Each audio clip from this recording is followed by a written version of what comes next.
New York Giants against the Los Angeles Rams.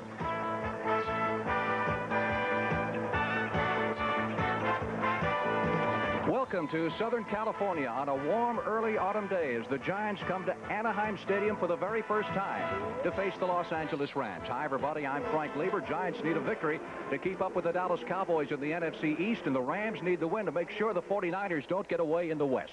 With me is Dick Vermeil. Let's talk about two football players who can really dominate a game. One, a one-man wrecking crew, the other a one-man rushing crew. The wrecking crew is the linebacker, Lawrence Taylor, a great football player, leading the NFC right now with 8 sacks, but he does more than sack the quarterback, Frank. He creates the turnover, the big play. He picks it up and scores with it.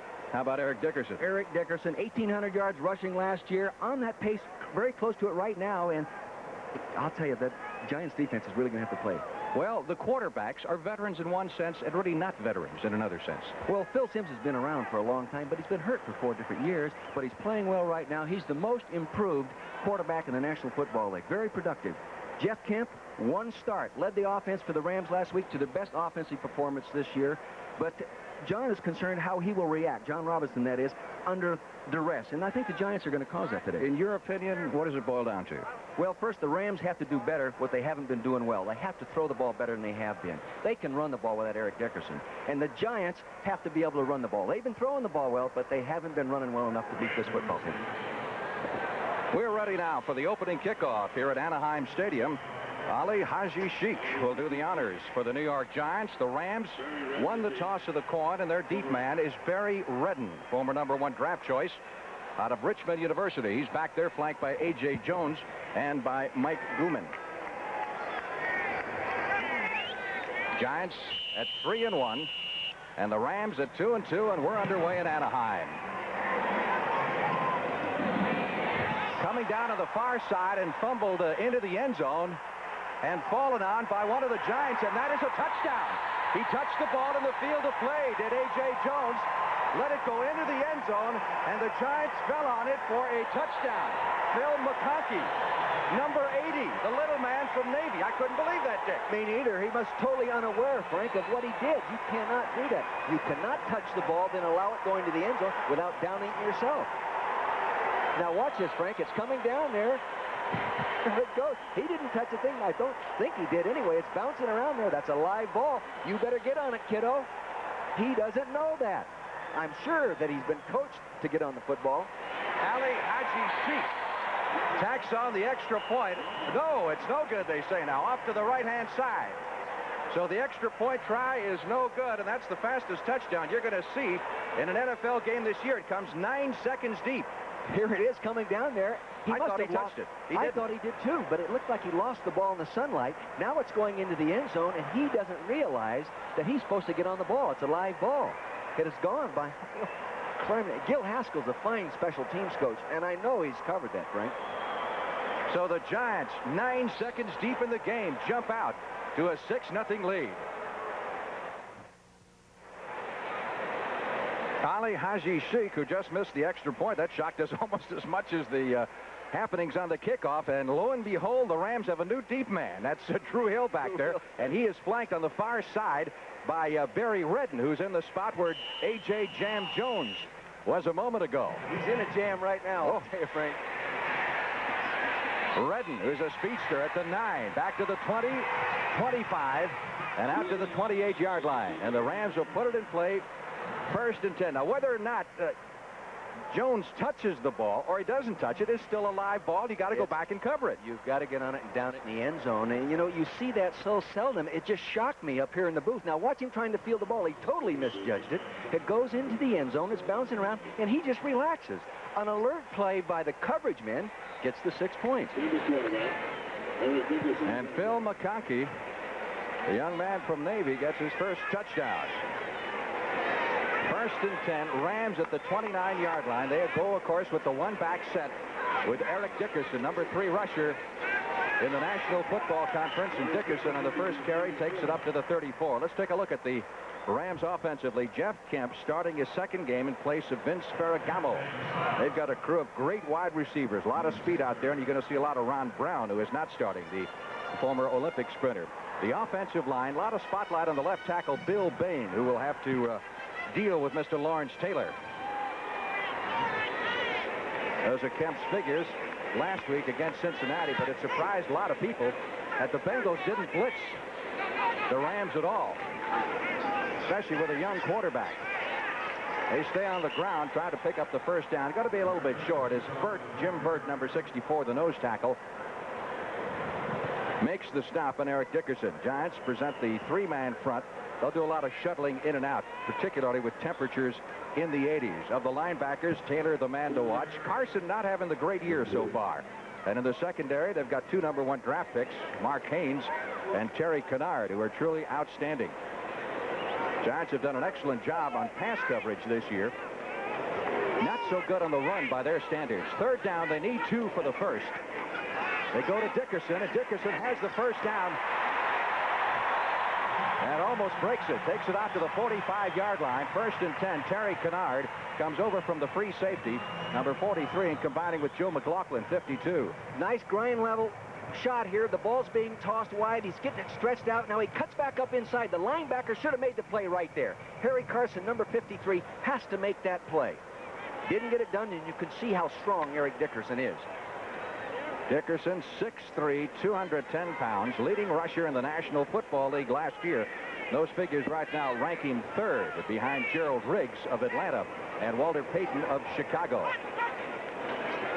1st and 10 from the 45. Kemp's first pass of the day, and he airs it out long down the sidelines, and a great defensive play by Perry Williams, number 23, on Drew Hill, the intended receiver, number 87. He put that right on the money. He threw the ball right on the money, but the coverage by Perry Williams was excellent.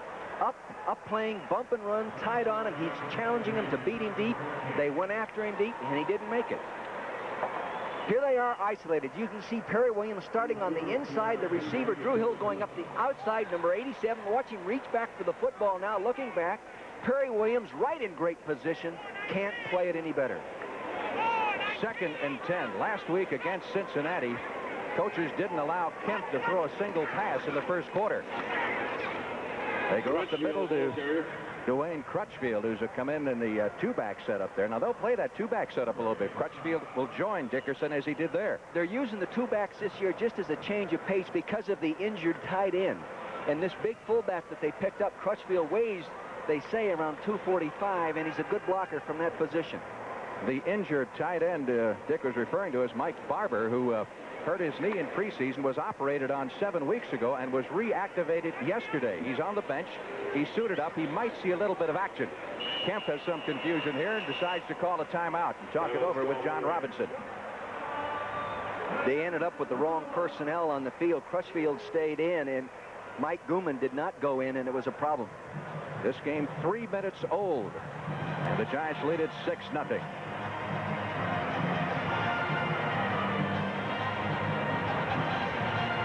Final score in Chicago today. The Dallas Cowboys beat the Bears 23-14. And welcome to those of you who've been watching that ball game. Our game stands the Giants 6 and the Rams nothing. And the one thing you missed was the opening kickoff, where A.J. Jones of the Rams let the ball drop into the end zone and then failed to cover it. And the Giants' Phil McConkey fell on it for a touchdown. The extra point attempt by Ali Haji Sheikh was missed. And that's where we're at, 6-0. The Rams have the football right now. They'll have a 3rd and 7 from the 49-yard line. Now, for those of you who missed that opening kickoff touchdown, here it is again. Here it is. You can see that the ball bouncing in the end zone. Now, see number 24, A.J. Jones, just relaxing there, and the Giant coverage man come in and scoop it up. That Christmas came early for the Giants. A.J. Jones played collegiately at the University of Texas under Fred Akers. He's a veteran, so he should know better. Oh, he knows better. It's for some reason he just, what you'd say, swallowed the olive.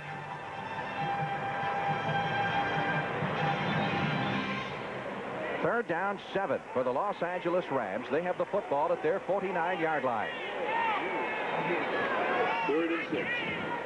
12 minutes, 1 second left to play in the opening period. Jeff Kemp back to throw it under pressure. A flag goes down as Kemp is nailed behind the line of scrimmage by George Martin, number 75, who the Giants will use in the pass rush. But the penalty is against the Rams. It's going to be for holding. The pass coverage took away the pattern downfield. Holding, number 62, Rams, declined, 4th down. That holding call was on Bill Bain, the left tackle. I tell you, the Giants are playing them up tight. They're going to have to get Ron Brown into the ball game and threaten him deep. Bain coming off the field. He had a great day against Lawrence Taylor last year when the Rams beat the Giants on opening day at Giant Stadium. Misko's punt is fair caught by Phil McConkey at the 18-yard line, and the Giants will put it in play offensively for the first time today from that point. We'll be back in Anaheim in just a moment.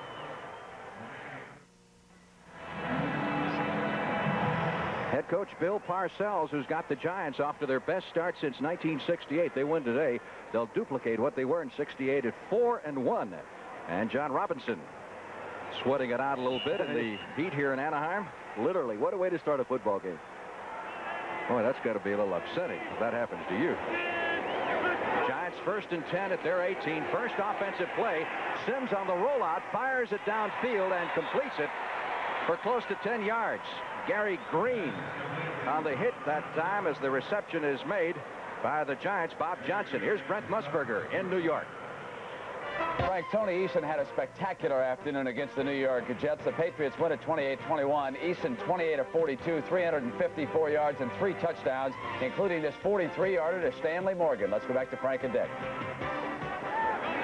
Well, I knew, Dick, that the Patriots had to be better than what we saw last week.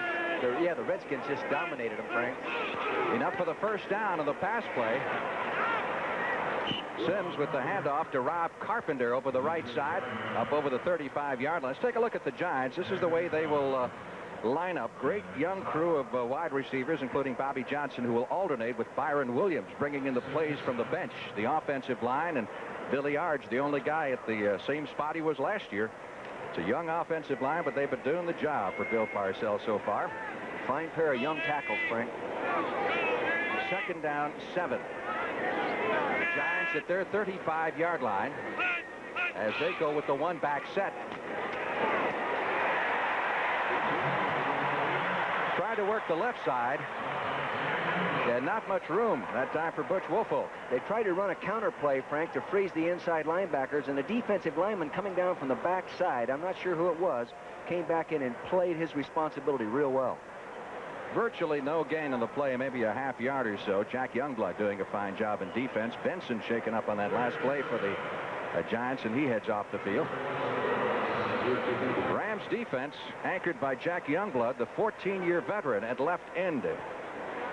And looking younger than ever this year. Excellent crew of linebackers. Carl Eckern, maybe the most consistent. They've got half of Kansas City's secondary from last year, and Gary Green and Eric Harris. David Jordan comes in to take Benson's place at the right guard position. 3rd down, 7. Giants at their 35. Sims out of the shotgun. Goes over the middle. It'll be to Zeke Moak, the tight end, and it's good for the first down, or very close to it, at the 42-yard line. Looks like he's right on the marker, Dick. Great contact made by Leroy Irvin, the fine punt returner of the past, playing the secondary now. Great hit on a big offensive tight end, Zeke Moak, at 240 pounds. Gordon McCarter, the referee, says it is close enough for measurement, so they'll bring in the chains from the far side. Frank, did you notice that the Rams didn't go to 4-down defensive linemen? Their game plan is to change up and use 3-down linemen and dog a linebacker instead. It's like they're a little short, matter of a foot or so. You can credit Leroy Irvin by making a real nice, firm, fundamental tackle and preventing that first down. 4th down, Dave Jennings in to do the punting. Henry Allard will be deep. Jennings in his 11th year. Allard is joined by Leroy Irvin, who's on the right side of your screen. Allard is on the left. This punt return team is the 11th best punt return in the NFL right now. They're doing a pretty good job.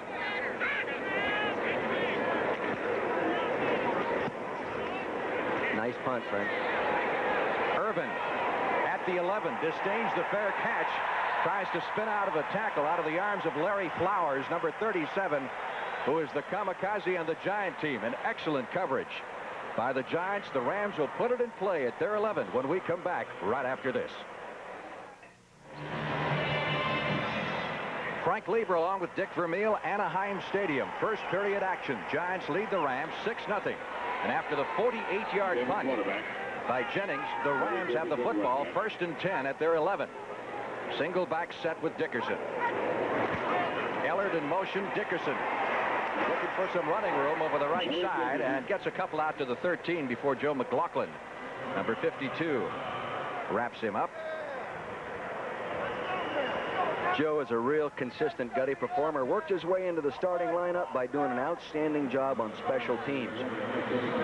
He's a free agent. Had some knee problems last year, but has come back strong this year to claim the starting job. A pickup of 2. Make it 3 on the play. It'll be 2nd down 7 as the officials have it marked at the Ram 14. Again, Dickerson fumbles the football. I believe Kemp came up with it. Dickerson had not had a fumble all year until last week at Cincinnati when he fumbled the ball 3 times.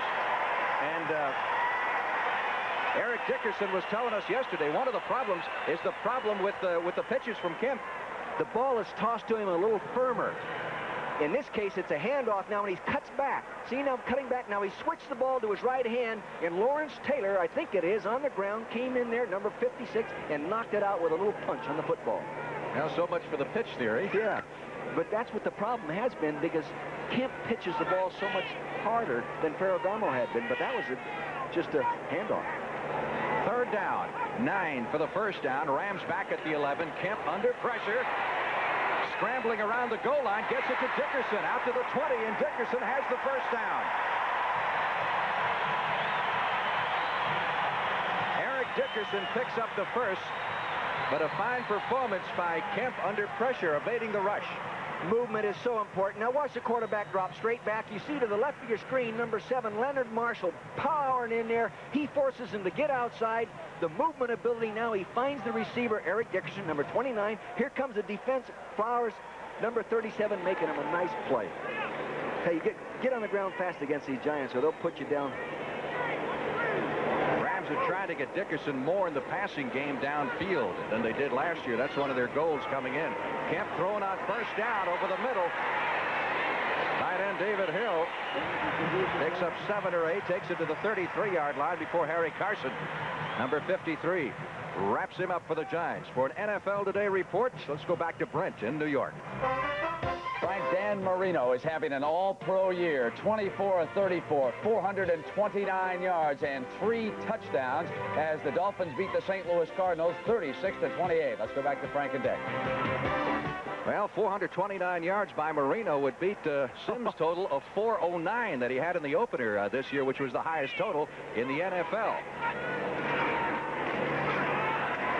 Dickerson on the 1st and 10 play up to the 37-yard line. Talking about the Cardinals who were beaten by Miami. They get the Cowboys next week at Texas Stadium in a game that you and I will see. And by the way, your man Harold Carmichael got in today. Yeah, they threw the alley-oop to him, but they just threw it a little too high. You know, he's 6'8", but he isn't 7'10". You know what they've first time they hit that touchdown from Hogaboom to Carmichael. You know what they ought to call it? What's that? The Hoagie Carmichael Special. Oh, you are really something. You are. 1st and 10. Now I know why you make your living doing this.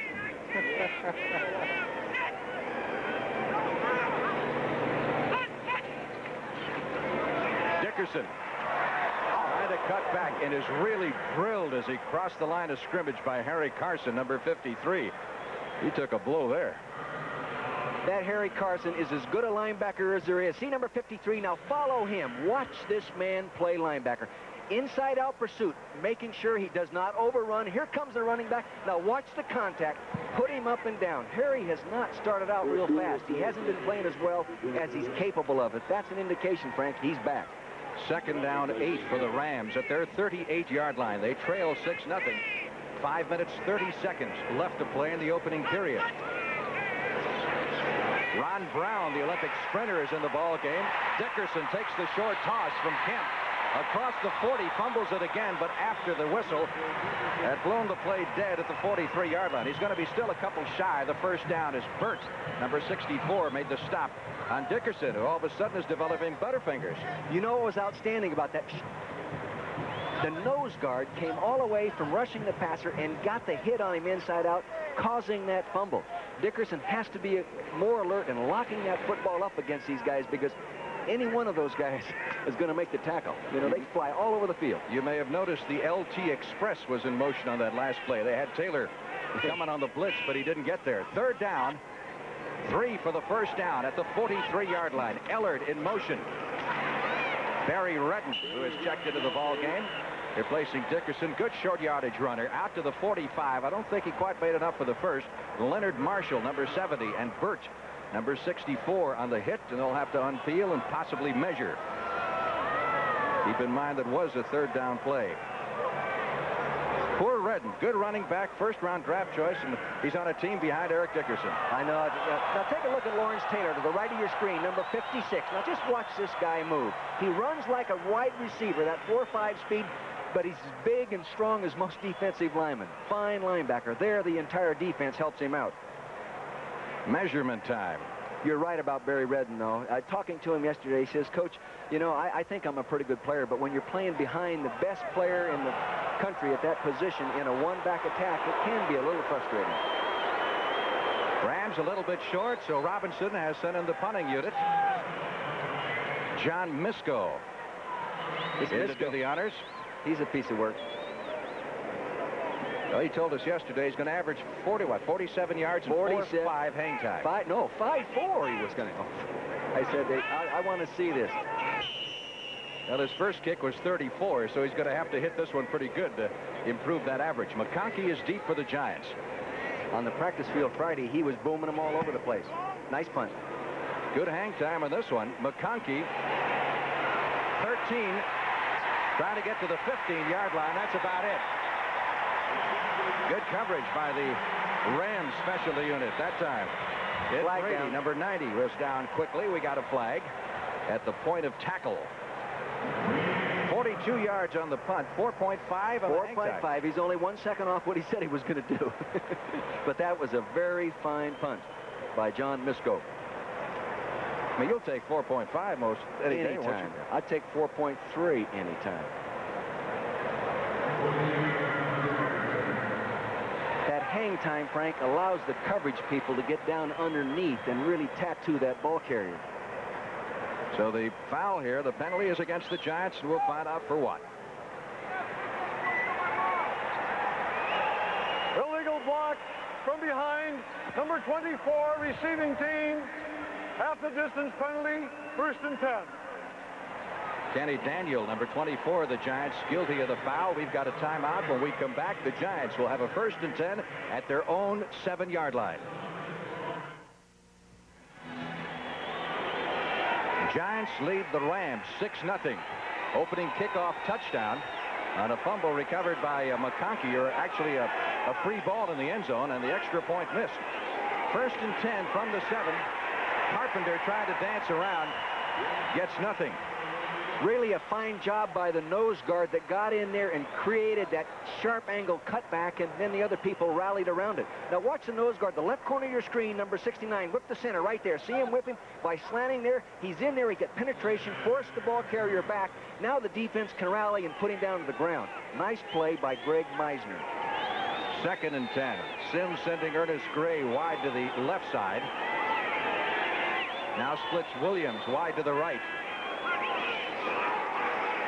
From the end zone, Sims is caught behind the goal line, wriggles away, the pass up for grabs, and it's incomplete. A lot of excitement as it looked for a moment like the Rams had Sims in the grasp for a safety.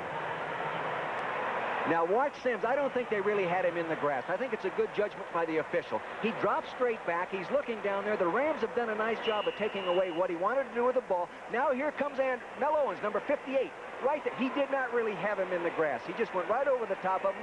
Sims, a big, strong guy with poise, gets rid of the football. So good call by the official. It's 3rd and 10 for the Giants, still at their 7-yard line. Good call if you're in the Giants huddle.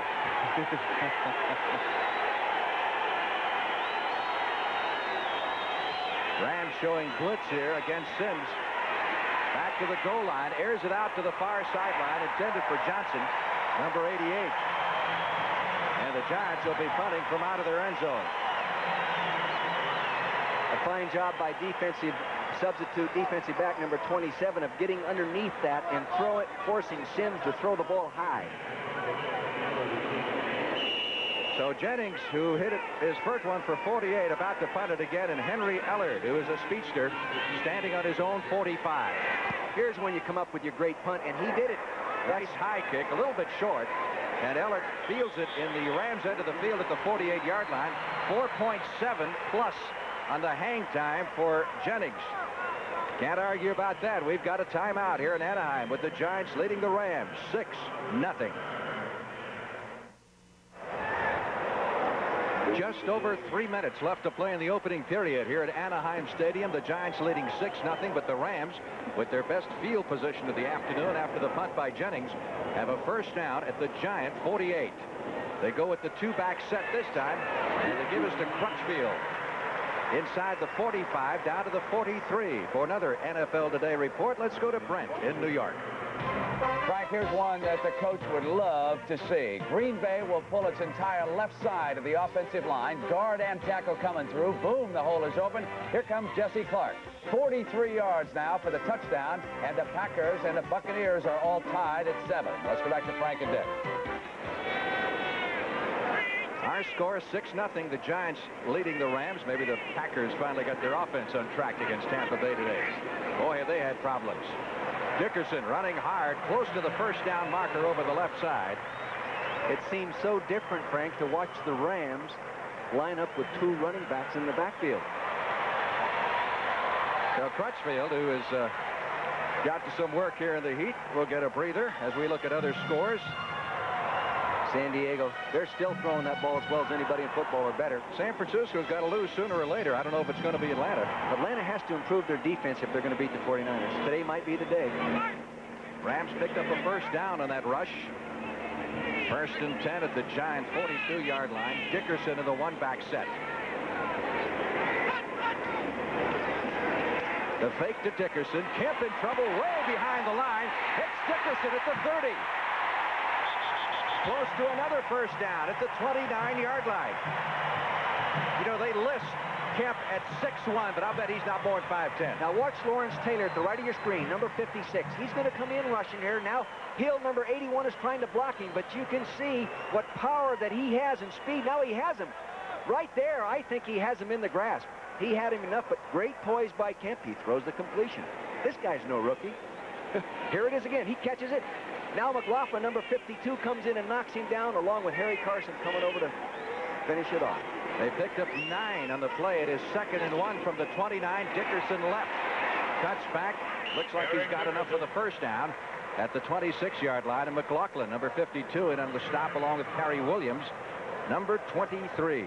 Dickerson was telling us yesterday he has seen more strange fronts this year. They're throwing 8 men, 9 men at the Rams because they just haven't been throwing the ball. Well, that's why they made the move to get those wide receivers, Frank. The guys with great speed and that kind of stuff, so they could maybe loosen up that secondary, force him the defense to pass. They got the first down. But Ferragamo, of course, got off to such a lousy start that other people were just loading up on the run against the Rams. And John Robbins loosened up.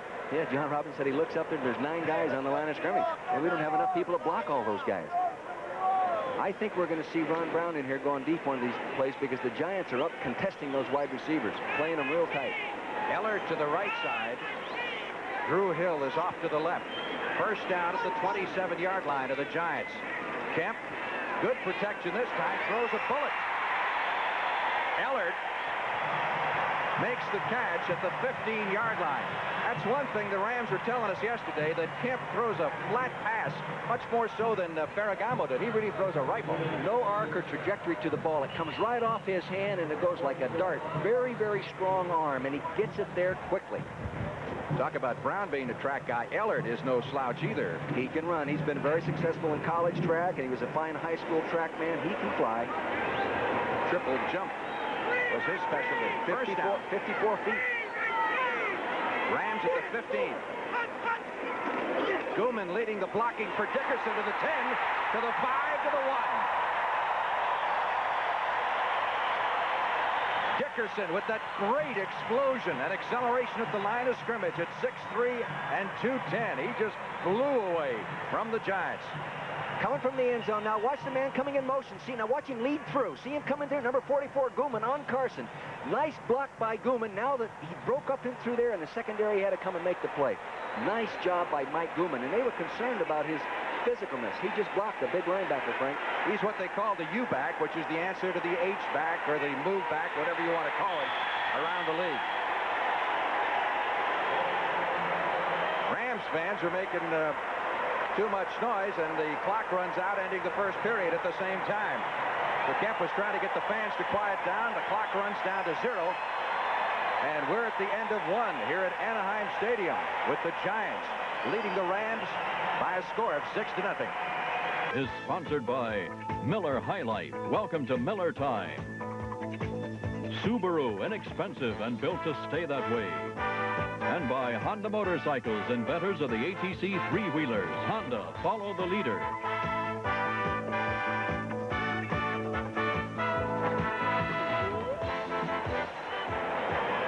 Frank Lieber along with Dick Vermeil. Anaheim Stadium, first play of the second period. The Rams trailing the Giants 6-0, but they're on the 1 with a 1st and goal to go. Giants can be tough down here with Carson and Taylor. Yeah, Carson is maybe the best inside linebacker in the goal line defense in football, or he has been in the past. He's a real headhunter down here. Two-back setup with Dickerson and Crutchfield. Behind Jeff Kemp, they'll go with Crutchfield, and Crutchfield got in. Touchdown.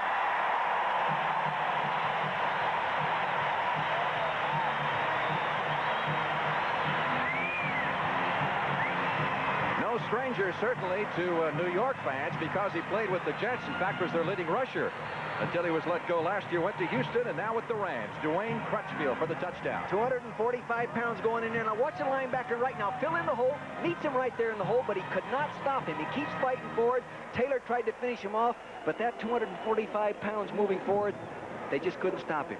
You know, I tell you, Frank, and looking at him and talking with him the last 2 days, I think he weighs more than 245.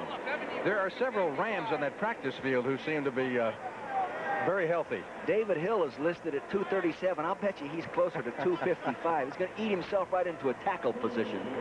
Carson was shaken up. We also got word that Lawrence Taylor suffered a dislocated finger early in the game, but had it taped up, and he's back in there. Extra point try here, which could put the Los Angeles Rams in the lead after the miss by Ali Haji Sheikh. Maybe the Sheikh just was so shocked as we were by that opening touchdown that he blew the extra point, his first of the year. Lansford, barefooted, pumps it through, and the Rams lead it 7-6. We were talking about Harry Carson on the goal line. Watch Carson there, right in the middle of your screen now, number 53. See him now, look at him, attack the line of scrimmage, boom, he gets his 240 pounds on the other 245 pounds, but the guy has enough inertia, enough forward movement to get it in and across the plane in the end zone. Well, he had to beat both Carson and Taylor to get across the goal line, and he did it.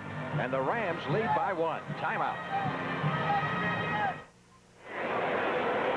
Well, the name of the game is field position. You'll recall the Rams had the Giants backed up. They could kick it only out to midfield. They only had 48 yards to go. The short field, so important to successful offense, but that's usually determined by playing great defense and punting the ball well and then covering it well as they did. Lansford kicking off. McConkey, the center man in the 3-deep formation, fields it at the 9, out across the 20 to the 25-yard line. College football on CBS. Coming up 1 week from next Saturday, you'll see either Illinois against Ohio State or Washington versus Stanford. A couple of undefeated teams there in Washington and Ohio State. Ohio State 4-0, but I don't know if they have faced a passing team like Mike White's Illinois football team. And then Washington and Stanford, it's always a tough football game. I've been involved in about 4 or 5 of those myself. I imagine you have. That's a week from Saturday, right here on CBS. 1st and 10, Giants. New York moving from its 25-yard line, trailing 7-6. Sims with a little flare out to the far side to Carpenter, and Carpenter takes it up to the 32-yard line. Got to be a little short of the first down. I was impressed with Sims. We were talking to him yesterday. Very confident young man. Got that kind of look in his eye. Yeah, he has that good composure. He's not cocky, but he's confident. And he is just positive that Bill Parcells and their staff are on the right track with these young receivers and young tackles. And he says we have fewer people that are second-guessing everything we do now. We want to win, and we're working hard, and we're enjoying it. And Sims said he never gave up after all those injuries. He wasn't about to give up. He knew he could be an NFL star quarterback. And he's thrown 10 touchdown passes so far this year. On 2nd and 4, sideline throw to Ernest Gray. He pays the price, but picks up the first down at the 37-yard line. Last year, the Giants only had 12 touchdown passes all year. So Sims with 10 in the first 4 games. You can see this is just a 3-step drop. 1, 2, 3, plant, throw. You've got to get rid of that ball in about 1.8 seconds. He gets it out there on the quick out. Now Gary Green comes up and gives him a nice shot. Beautiful form tackle. Head across the bow, arms wrapping him up. Tough to spin out of it. 1st and 10, Giants at their 37-yard line. They go most of the time with that 2-back set. Butch Woolfolk trying to get outside. That's one of the problems the Giants have had this year, trying to get somebody to run outside effectively. Leroy Irvin, number 47 over there on coverage on the far side. Bring you an update now in that Atlanta-San Francisco game. The game is the score is the same, but the game is now in the 2nd period of play. Next Sunday, the Falcons will be here in Anaheim to take on the Los Angeles Rams, and some of you will get to watch that ball game. If the Falcons get that defensive team going, they're as good as any football team that we've seen this year, Frank, and we've seen them twice. Right. Going to see them again in a couple of weeks against the Giants. 2nd down, 7. Nose of the football just inside the Giants' 40-yard line. We get an official time here. You're talking to Parcells yesterday. Giants do some different things, don't they, on blocking than other teams you've seen? Well, defensively, they're really different in some of the techniques. Offensively, right now, they're pretty basic because they want to keep it simple, Frank, for those offensive tackles. They don't want to crowd them with too many things to think about. And I think they're really better when they go right out after them. 2nd and 7.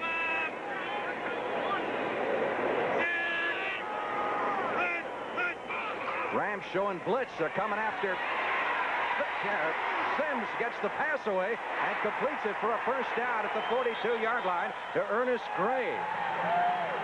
Excellent poise by the Giants quarterback, Phil Sims, who saw the blitz coming that time and reacted accordingly. This is a linebacker dogging number 55. See him coming in there right in the middle of your screen. He's being picked up nicely by the running back. There, I think that's number 26. I can't tell you. Now he's scrambling out. That mobility ever so important to the success of a pass offense. He gets it downfield for the first down. Well, Sims was telling us that the Rams defense was quite predictable, but then we heard from the Rams they may show him a few different things today. Yeah. Sims felt that they dogged a lot on 2nd down. Played it pretty conservative on 1st. First down, Giants at the Ram 40.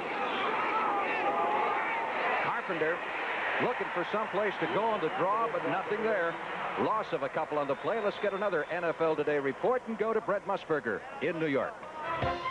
Frank, the Redskins and the Eagles scoreless. Joe Theismann hands off to the big back John Riggins. It's the flea flicker. Back to Joe, and Art Monk has broken deep. And they beat the Eagles secondary, and it is now 7-0 Redskins. Let's go back to Frank. The flea flicker worked again. They did that to us one time, Frank, about 1978 and beat us. Theismann was the quarterback. Well, they figured 6 years. You hadn't seen it in 6 years. They might try it again. 2nd down, 12. Again, the Rams coming after Sims over the middle to Moe at the tight end at the 25 and down to the 21-yard line. Eric Harris, the strong safety, finally making the stop. Zig Moe at the big tight end of the right side of your, left side of your screen, excuse me, he's coming off the ball. There comes the linebackers dogging inside, 55, 58.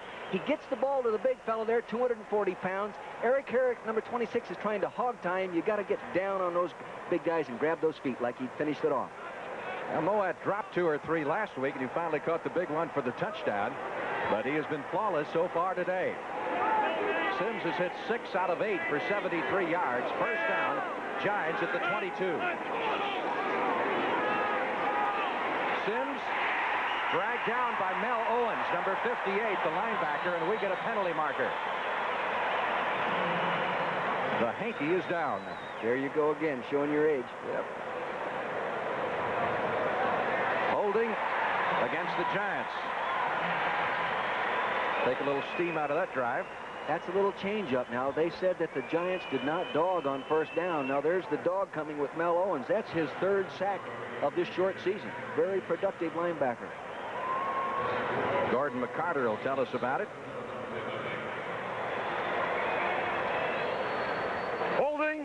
Number 63, offense.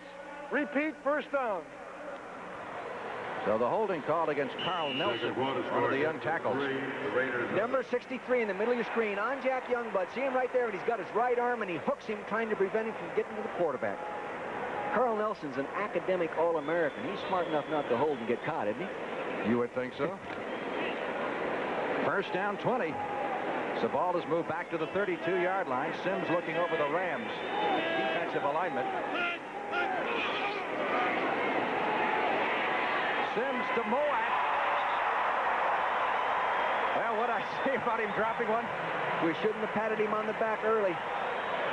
Moat was not a receiver in college. He was a blocking tight end, and he's making the adjustment now. Now you're going to see misdirection. See the lineman pulling, got everybody confused. He's out there clean. Moat coming at the bottom of your screen, crosses behind the zone, and drops it. I'll bet you any money, Frank, that he took his eyes off the ball and was watching the defender come toward him. That's the #1 fault of a receiver when he drops the ball. Second down, 20. Sims 6 out of 9.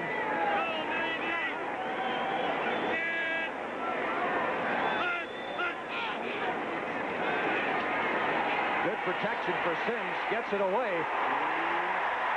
Well, you talk about timing your hit just perfectly. Eric Harris put the hit on Joe Morris just as the ball got there. He did a nice job. Good timing. I thought almost too soon, but Eric Harris, Frank, has been playing corner most of his career, and due to the injury to Johnny Johnson, he is playing strong safety and playing it well. He's a big guy for a corner. Rams sent in an extra defensive back in Vince Newsom in their nickel package, as the Giants will come up to the line of scrimmage now with a 3rd and 20 from the Ram 32. Might be a little bit out of the Sheik's range here. I don't know, depending on the wind. He's looking at about a 50-yard field goal attempt if they don't pick up any yardage here. Change up defensive front, 3-man line. From the shotgun, here they come. Sims stepping up in the pocket. Had to get rid of the football, and way short of the first down is Ernest Gray. Well, the Rams are showing the Giants a lot of movement in that defense. Linebackers are moving all over the place. That time an outside linebacker came. Now, this is the first time that they have used a 3-man front in a nickel situation. Now, you can see Jack Youngblood in the middle of your screen. Now, Mel Owens, 58, stunning outside, and it made it very tough for Carl Owens to slide out there and pick him up. Something the Giants have not seen. The gain moves the ball to the 27-yard line, and Ali Haji Sheikh will attempt a 44-yard field goal. He's batting .727 from this distance in his career. That looks good. Long enough. Missed it left. So Ali Haji Sheikh, who set an NFL record with 35 field goals last year, continues to have his problems this year. He had no attempts in the first 2 games, and he's missed 3 out of 5 now in the year. He hit this ball firmly, but it hooks a little bit, and yesterday in the meeting with him, he said, you know, I don't hook the ball very far. I come at the ball a little different angle, and I very seldom hook it. Here's one he hooked just a little bit. A break for the Rams, who lead it 7-6. Timeout here in Anaheim. Here's the Sheik's field goal attempt again. Watch his reaction. See the sharp angle that he comes at the ball. He normally does not hook it. Now you can see that he thinks it's got a chance. He's trying to body English that ball back inside the goalpost. I tell you that he's the kind of kicker, though, I don't think the coach gets mad at when he misses one. He's a real stable guy, not what you'd call a flake. Now the extra point attempt may prove to be critical as the Rams take over 1st and 10 at their 27-yard line. They lead at 7-6. Jeff Kemp back to throw it. Goes over the middle to Mike Gooman, the U-back, and we got a penalty. Picked up 8-9 yards on the play. To Gooman, the former Penn Stater and former running back, who is now a kind of a moving tight end in that Ram offense. It's against the Giants.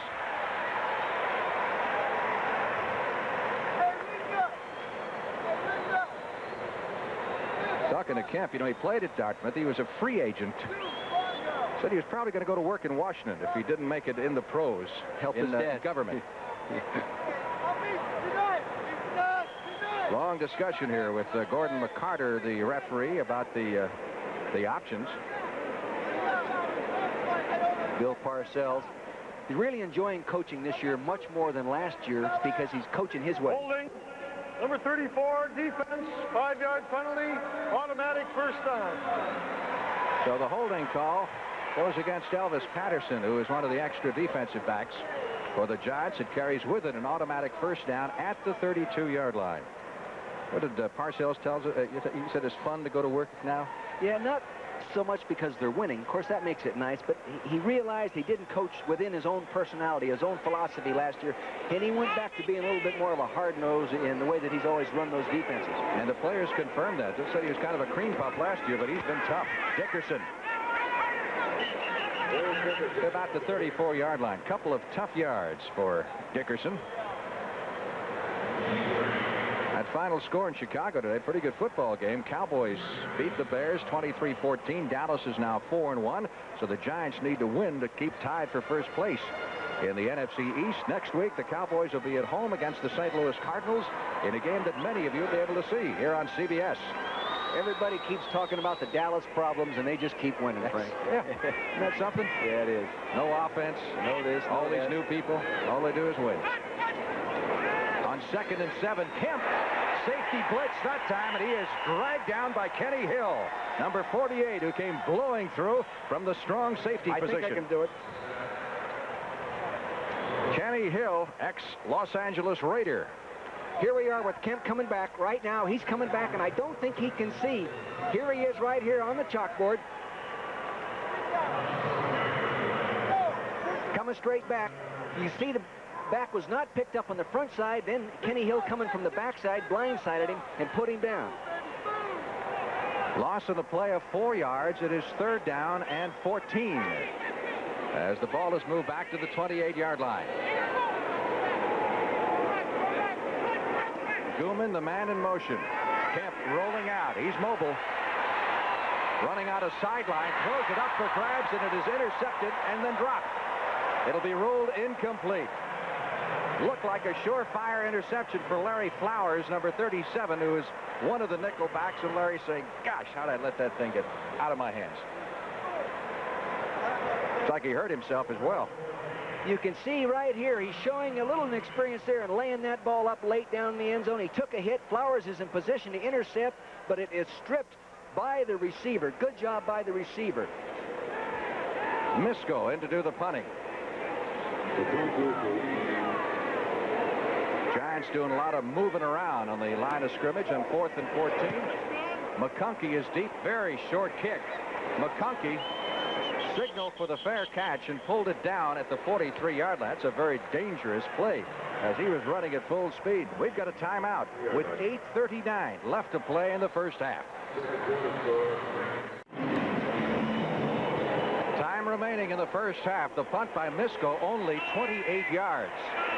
And the Giants have a first down at their 44. And Sims comes out throwing on first. Good protection over the middle to Bobby Johnson.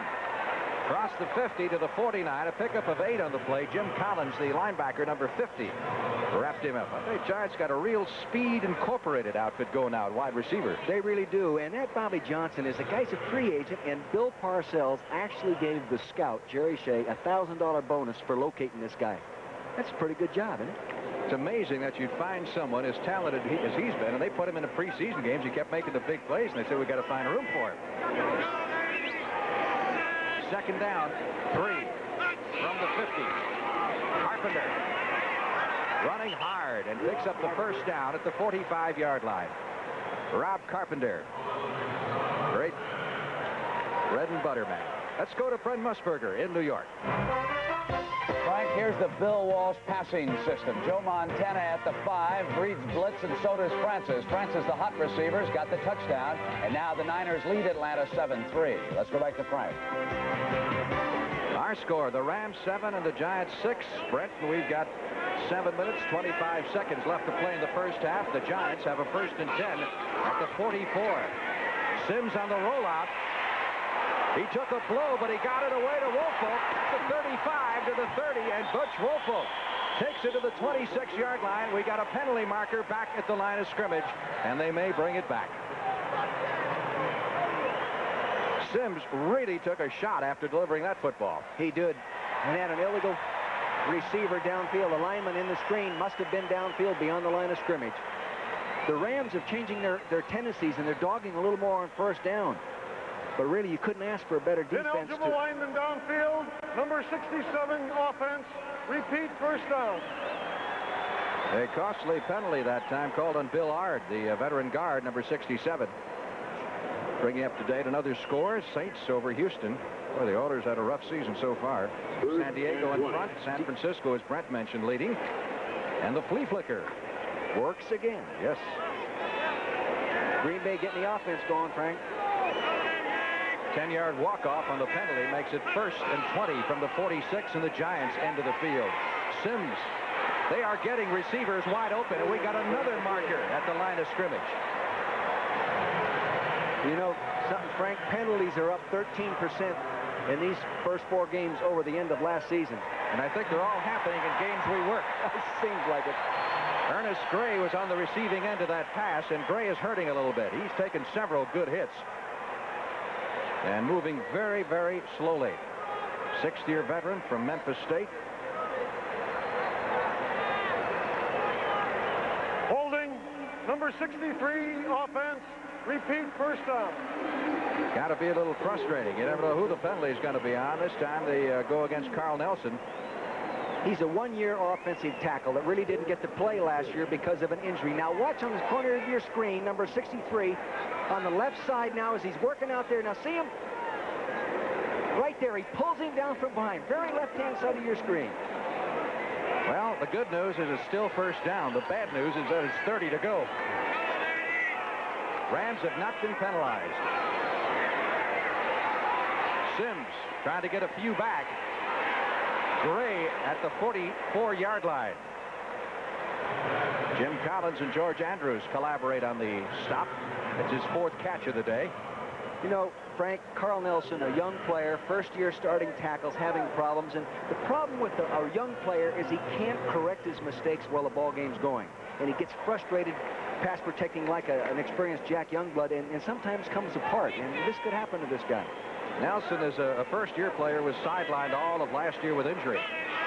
2nd down and 21. They picked up 9. Rams showing blitz again. Sims caught behind the line and sacked at the 35. Greg Meissner, the nose tackle, was the first to get there, but the reinforcements weren't that far behind. Did a nice job of getting after him.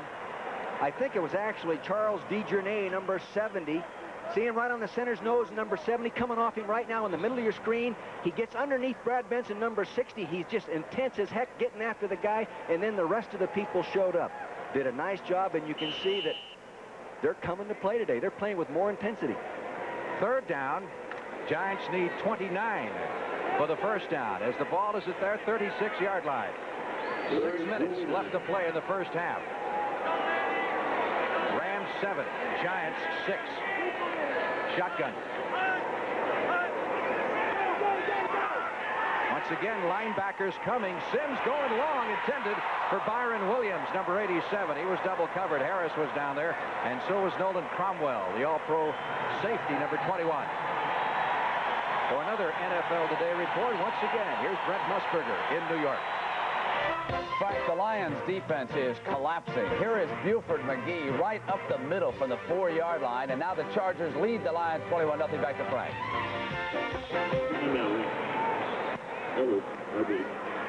Jennings punt.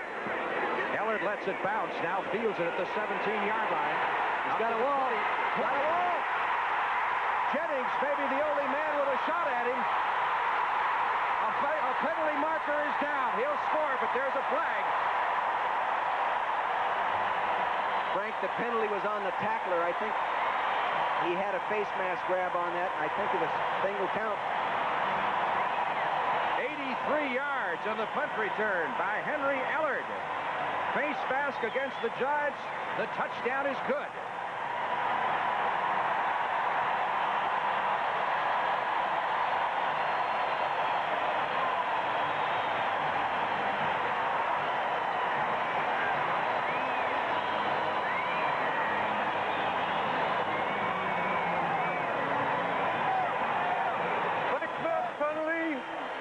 Ordinarily a 5-yard penalty.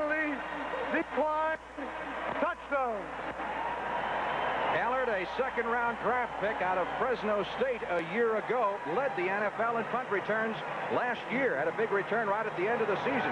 He had a 72-yarder against the Saints last year in the game that they won to make it into the playoffs, and he averaged 13.6 yards a return. He's a fine runner with the ball after a catch as a receiver as well. Lansford on to try the extra point. Third-year man from Washington. He pumps it through.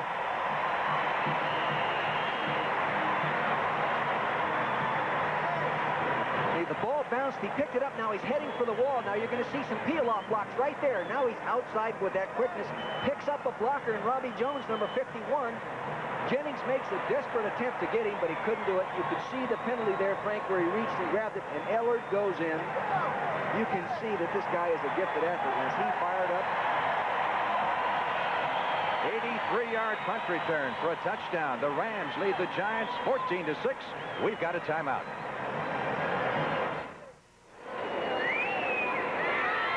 Mike Lansford ready to kick off for the Los Angeles Rams. They lead it now 14-6.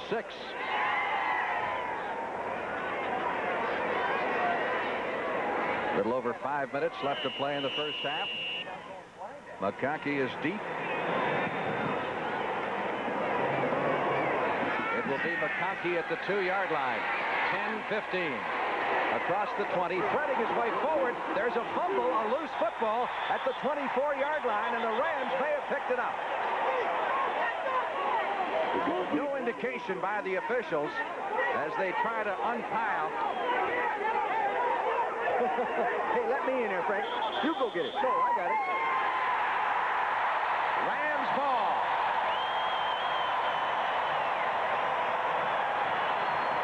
As you have said many times before, strange things happen to those pilots. Sure, you do. They get fighting for it, but I really think the Ram had the ball first, and then there was a fight for the ball trying to draw it out. Now, Prodip, this guy, Prodip, is 5'6.5", 5'7". You can see him plowing his way up there. He's not a real big physical return man. See him in the middle, number 80. Now, someone's going to hit him right from behind there and knock the ball out. He couldn't see the contact coming, and there the ball is scooped up. Little 5'7" defensive back. Rams have a first down at the 25-yard line of the New York Giants. And Jeff Kemp trying to capitalize. Dickerson is about the 20 for 5. That's his 11th carry. He has 44 yards on the afternoon. Frank, the Giants' defense has really done a good job, but the offense hasn't taken advantage of their field positions and just hasn't created the big play. Right at 5 minutes left to play in the first half here at Anaheim Stadium. First time the Giants have ever been to Anaheim. Last year, these two clubs met on opening day in Giants Stadium, and the Rams prevailed. It was Dickerson's first ball game. He carried it 30 times for 90 yards in that contest. Crutchfield gets maybe a yard. Lawrence Taylor, number 56, wrapping it up.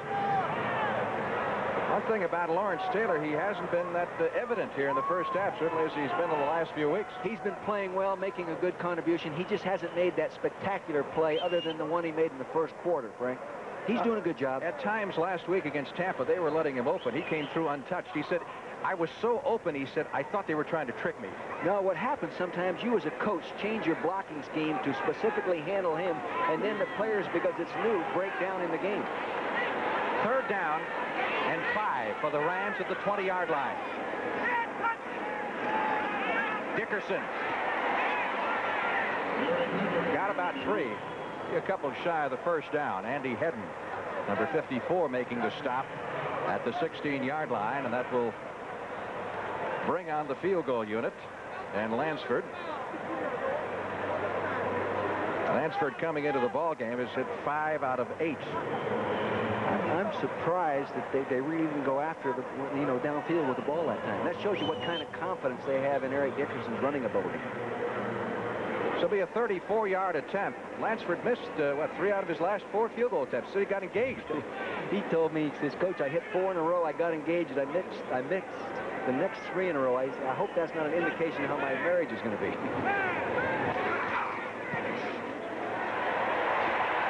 Perfect. So the Rams get 3 out of the turnover. They lead it 17-6 with 3 minutes, 9 seconds left in the half. Let me say, first of all, that the problem is not with your set. Your screen is not sideways.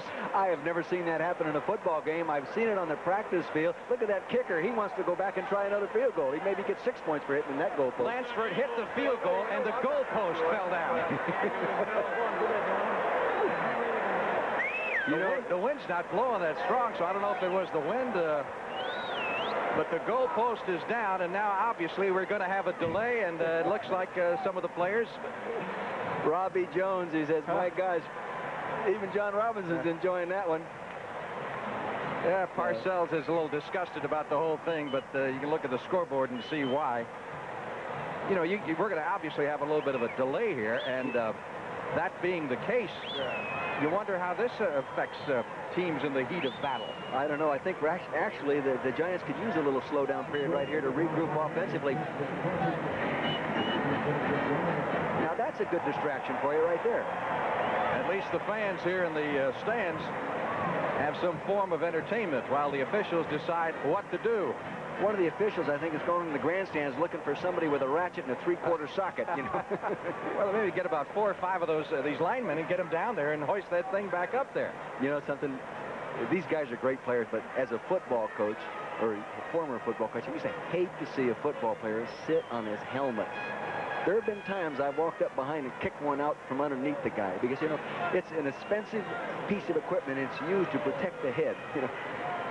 It's a very warm day with temperatures in the 80s, so the players probably welcome the rest. When we were talking to Bill Bain of the Rams yesterday, he said, you know, the heat out here is really our ally, and the smog and the whole thing, and he figures that will work to the Rams' advantage today. And it can because many. Oh, here we come. Here comes the medic.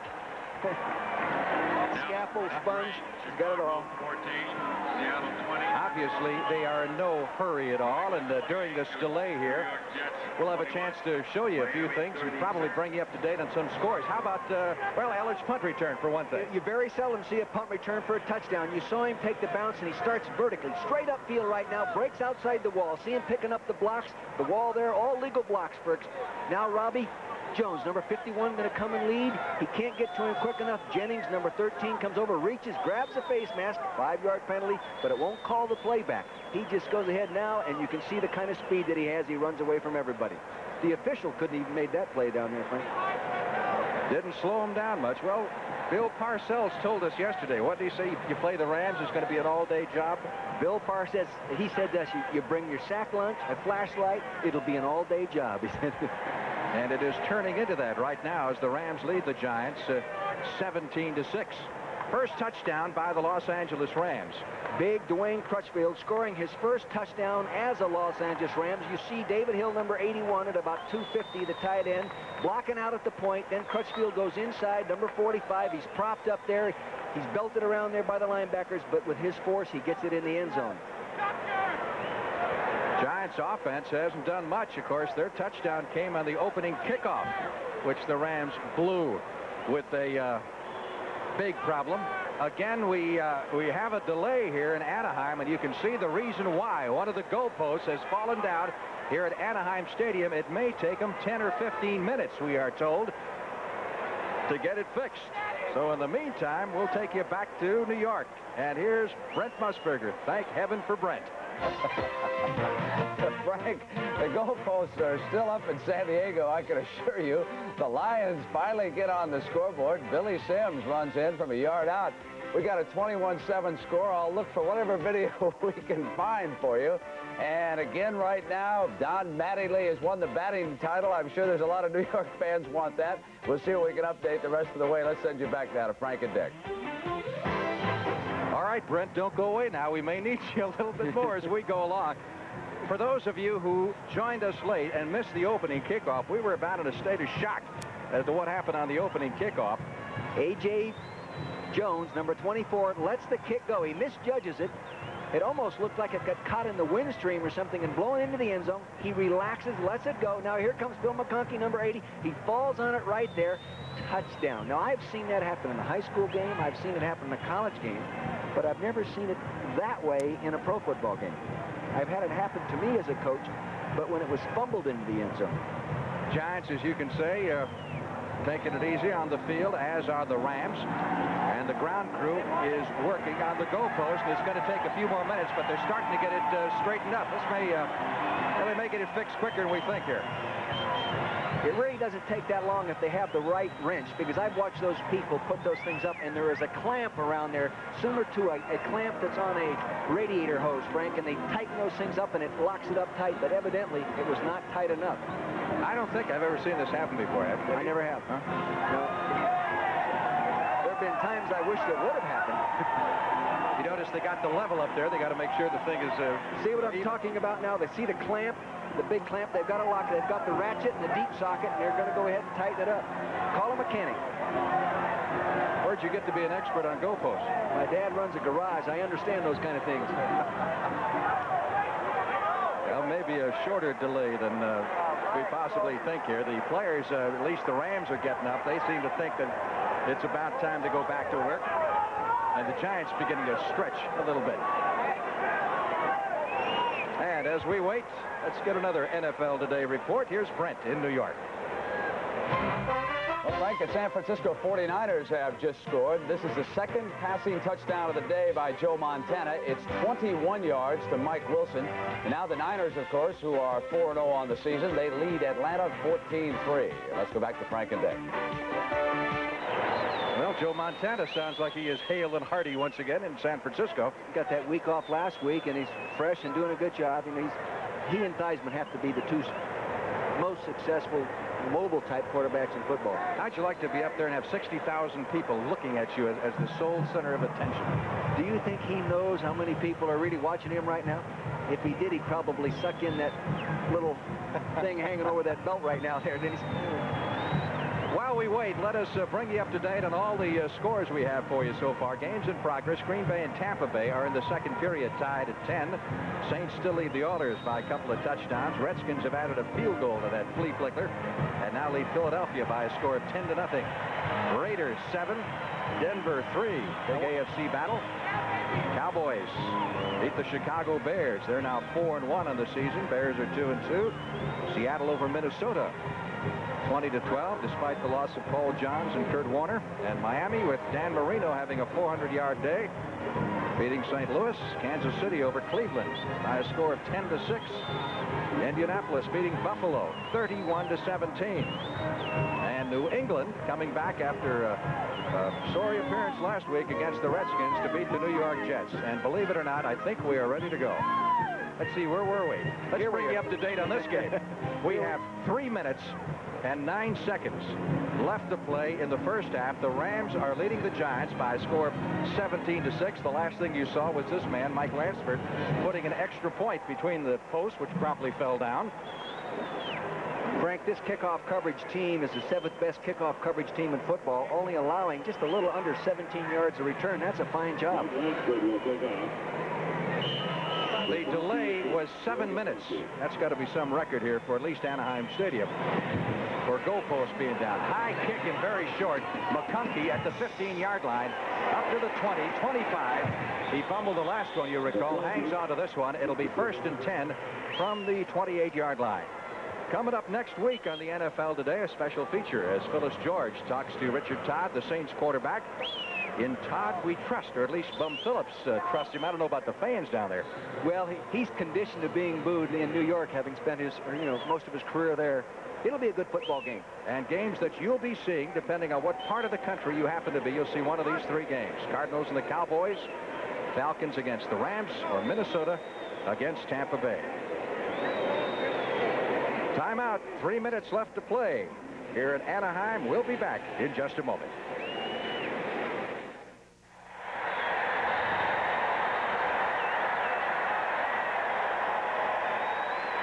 Giants trying to get it going offensively here, trailing 17-6.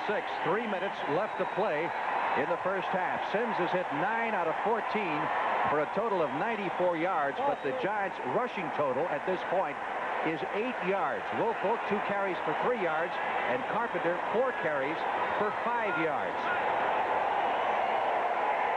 Sims to throw it. He's had receivers open, and Zeke Moab hangs on to this one at about the 34-yard line. Pickup of 6, maybe 7 on the play. Jim Collins making the tackle. Fans having some fun here with their version of the wave. The Rams fundamentally look really sound today, and I think it might be attributed to the fact that John Robinson was a little upset with their fundamentals. In the last few days, he went back to the good old hard-knock football on the practice field. But their tackling just, it looks super, Frank. Second down, 4. New York Giants at their 34-yard line. Sims, excellent protection. Got all day to pick out a receiver. And again, he goes to Moat. Makes the catch at the 40, drives to the 42, and picks up the first down. Free agent from Florida State. Came to the Giants with a reputation as an excellent blocker and turned into not a bad receiver. He just dropped the one today and a couple last week. Did you see him catch that ball and automatically tuck it under tight, drop his head down, and wait for the contact? He knew those Ram linebackers were right around it. Got the 2-minute warning going to both benches right now. 2 minutes left to play in the first half at Anaheim Stadium, with the Los Angeles Rams leading the New York Giants by a score of 17-6. 2 minutes left to play in the first half. The Rams leading the Giants 17-6. There's your timeout situation as the Giants come up to the line of scrimmage with a 1st and 10 at their 42-yard line. Joe Morris is in that backfield right now, along with Carpenter. Flag down as Sims gets the pass away to Ernest Gray at midfield, but we've got a marker down. Giants offensive line has had its problems. I think they called it again on the same person. No, I'm not sure. I think they called it on Carl Nelson. We'll find out. Let's see if I'm right or wrong. Now, they've gotten him twice already. Nelson is number 63. Let's see as we listen to Gordon McCarter, the referee, give us his interpretation of the call.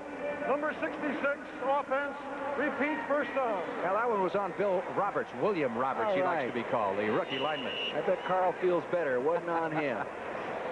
Parcells was telling us he was quite proud of Roberts and the job he did last week on Leroy Selman. He did a good job, and, you know, he's going to be a fine player. He's a good player now, going to be a great player someday at that tackle position. Carpenter and Tony Galbraith, they're now the setbacks. Sims in heavy traffic gets the pass away and completes it at the 48-yard line, and Ernest Gray, who's having himself quite an afternoon, making a fine catch on Leroy Irvin, number 47, a 21-yard pickup on the play and a first down. Remember yesterday, Frank, 20 yards on the passway. Phil said he'd rather throw to his right toward the all-pro Gary Green than Leroy Irvin, because Irvin was so unpredictable and so confident in charging balls. Timeout call by the New York Giants with 1:29 left to play in the first half.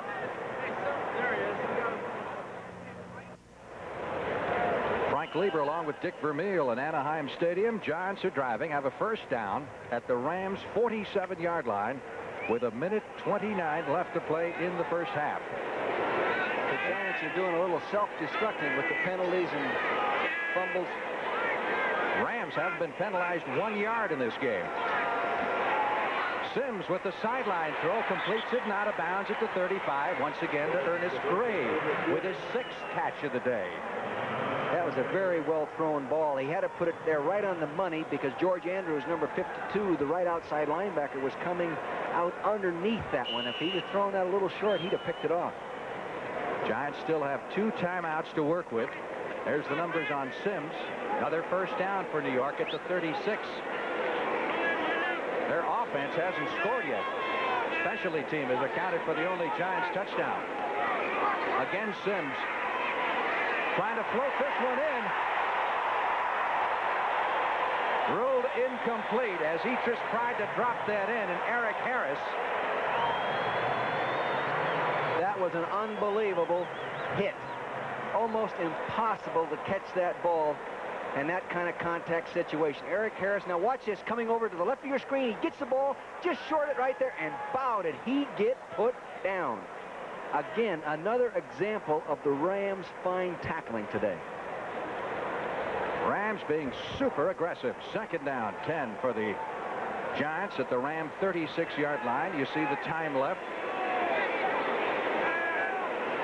Tony Galbraith is in motion.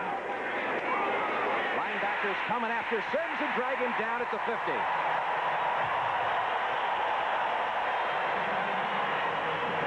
DeJournay, the backup nose guard, blasting through there again. Now watch on the center, right in the middle of your screen, number 70, DeJournay. You'll jump around him. See him appear in the middle of the screen. He reaches out, grabs him. The guards could not help on the nose guard that time, Frank, because the linebackers were rushing, and they were involved in blocking those people. Giants have called another timeout. That leaves them with 1, with 1:14 to go in the half. And down 17-6 gives us an opportunity to tell you what's in store for you on CBS next Sunday afternoon as far as the National Football League is concerned. I think we've got an outstanding menu for you. Depending again on where you happen to be, and probably with most of you will see the St. Louis Cardinals take on the Dallas Cowboys. The Rams will be at home against Atlanta, and Minnesota takes on Tampa Bay. Minnesota's starting to come around a little bit. They are. They had 2 wins in a row, you know, and if they can get that momentum going with a new coaching staff, the players start gaining confidence in what the coaches say, and all of a sudden they become a better team. And St. Louis, after losing today to Miami, needs a victory very badly against the Cowboys, their old rival. So Sid's over there to talk to Parcells and company. St. Louis is due, I really think, or maybe a little overdue to beat the winning kind of teams. Coming up at halftime, scores and highlights with Brent Nerve, and the feature will be Legends of the Game and Alex Karras. You ever coach against Alex? Were you still...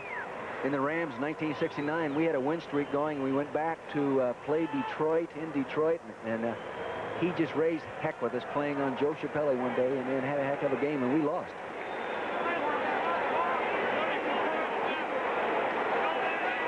Giants have murdered themselves. 3rd down, they need 23 for the first down from the 50-yard line. Penalties have really hurt them. Sims with time. The defensive back slipped as the pass was intended for Bobby Johnson, number 88. But the pass wasn't there, and the Giants will be forced to turn the football over with 1:09 left in the first half. The sack has really hurt them, too, today, Frank. They've been sacked, 12 times coming into the ball game, and the Rams have come up with a little better pass rush than they had in the first 4 ball games. Jennings, All-Pro 5 times.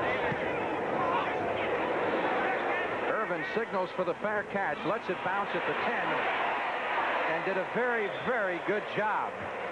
Because when he signaled for the fair catch, Larry Flowers, number 37, pulled up short, and when he saw the ball bounce, he couldn't catch up to it before it went into the end zone. So it comes out to the 20-yard line. Be probably a pretty good idea with them in command right now, Frank, that they just come out and go ahead and use their runners and eat up the clock and move the ball down and go in at halftime without anything going wrong right before this half comes to an end. You mentioned the Rams going back to fundamentals. It was ironic. Bill Parcells told us the same thing. The teams lose something on fundamentals at this stage of the season. You can get so involved in the technical sides of the game as you prepare game plans, and sometimes you do forget as the season goes along the fundamentals. 1st and 10 from the 20-yard line. Crutchfield gets 3 or 4 out to the 24-yard line. Rams did not have a draft choice this year till the 5th round, but I don't think there's any team in the National Football League that would trade what they did with their first 4 picks this year. I mean, they picked up some people. Well, Gary Green came with the number 1 pick, right? From Kansas City. The number 2 pick, Ron Brown, the great sprinter from Cleveland, who was drafted a year ago, ran in the Olympics. Detroit, David Hill, who's playing first string for him right now. Eric Dickerson, of course, in that multiple draft choice trade. And then Crutchfield, that we saw score a touchdown. That's not a bad draft, considering they had only 1 pick in the first 6 rounds. 2nd down and 5 for the Rams at their 25-yard line. Dickerson. That's one of his strengths normally, is that cutback, isn't it? Yeah, I'll tell you, though, the Giants are tough to cut back on because those defensive linemen don't disengage. They keep those offensive linemen there, and they take away those cutback lanes. The Rams and their fans like what they're seeing so far after 1 half of play, particularly the Rams defense, which has just dominated. The Giants' only touchdown coming on the opening kickoff on the specialty team play That's the end of the first half with the score. The Rams 17, the Giants 6. Dick Vermeil. Chevrolet, who invite you to see, drive, and live today's Chevrolet. The people of AT&T Communications. And by National Car Rental. When you rent a car for business or pleasure, you deserve national attention. Sponsored by Cadillac Motor Car Division and your Cadillac dealer. Sony with Trinitron, Betamax, Walkman, and compact disc players. Sony, the one and only. And by AT&T Computers from AT&T Information Systems, when you've got to be right.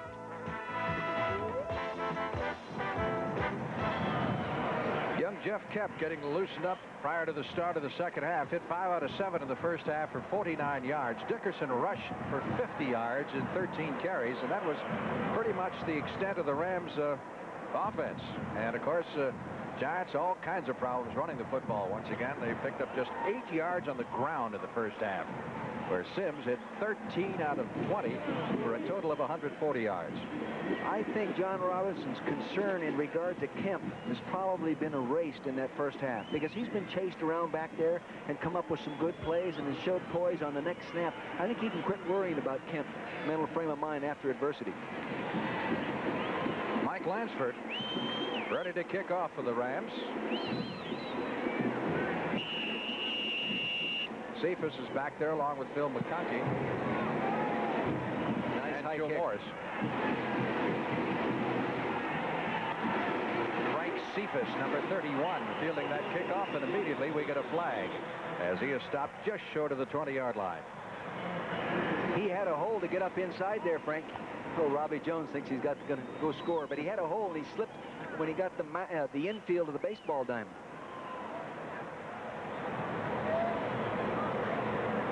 Rams were not penalized in the first half, and they still haven't been penalized. I mean, the Giants were hit 6 times in the first half for a total of 52 yards. And they all seem to come up on second or third down situations. Well, the holding calls and those kind of things are more apt to happen, I think, Frank, on the second and third down situation. Legal use of the hands. Number 58, receiving team during the return. 1st and 10. That'll go against Carl Banks, who is the Giants' #1 draft choice, the linebacker who has had trouble breaking into the starting lineup. Statistics at halftime, we pointed out to you, the Giants with just 8 yards rushing. They passed the ball better. My great analyzation before the ball game, Giants have to get the run game going. They haven't done it. The penalty moves the ball back to the 8-yard line. They're going to keep trying. Rob Carpenter gets up to about the line of scrimmage, and Leroy Irvin, number 47, coming up from the secondary to make the stop on the Giant running back, 7-year veteran. We also saw, Frank, that the Rams didn't get their pass offense really going either. Really didn't. Yep. I don't think the Rams can afford to relax or think they've got this football game won, because they haven't been that outstanding. Giants know they need a victory since Dallas has won to stay tied with the Cowboys atop the NFC East. 2nd and 10. Sims retreating to the goal line, gets good protection. Again, aggressive tackling by the Los Angeles Rams. Gary Green putting the hit that time on Zeke Moat. And Zeke going to have to take a minute or so to catch his breath. Oh, I'll tell you, that is another example of what we've been talking about this whole football game, the fine tackling of the Rams. The timing has been exquisite here. Now, you can see the ball's in the air. He's reaching. You can see 55 moving inside. Now, there comes Gary from the left-hand corner of your screen. Gary Green, number 27, puts the pad to him. You know, he's a physical education major, and he was really physical on that one. Absolutely. Timeout as Zeke Moat of the Giants is being tended to. We'll be back in Anaheim right after this.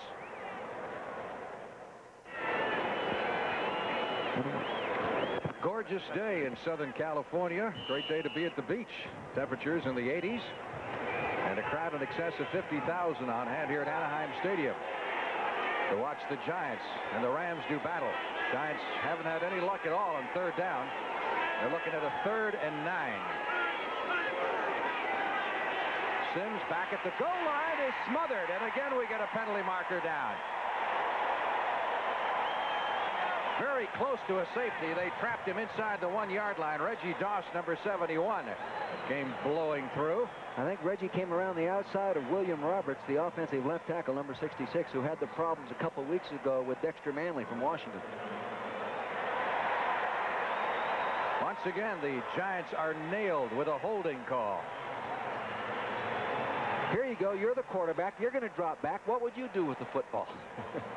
I'll tell you, I think I'd get rid of it quickly with the protection. He's back there right on the goal line. He goes to get it. You can see the holding going on right there in front of you. There comes Reggie Doss, number 71, to put him down. The holding call against Carl Nelson. Now, this is a situation that we saw in the first half where Jennings had a punt out of the end zone, and the Rams took the punt, traveled 48 yards on their only drive. This is when it's time to be an all-pro punter. Blocked out of the end zone. Safety. A safety. Ivory Sully, number 37, I believe, blew through there.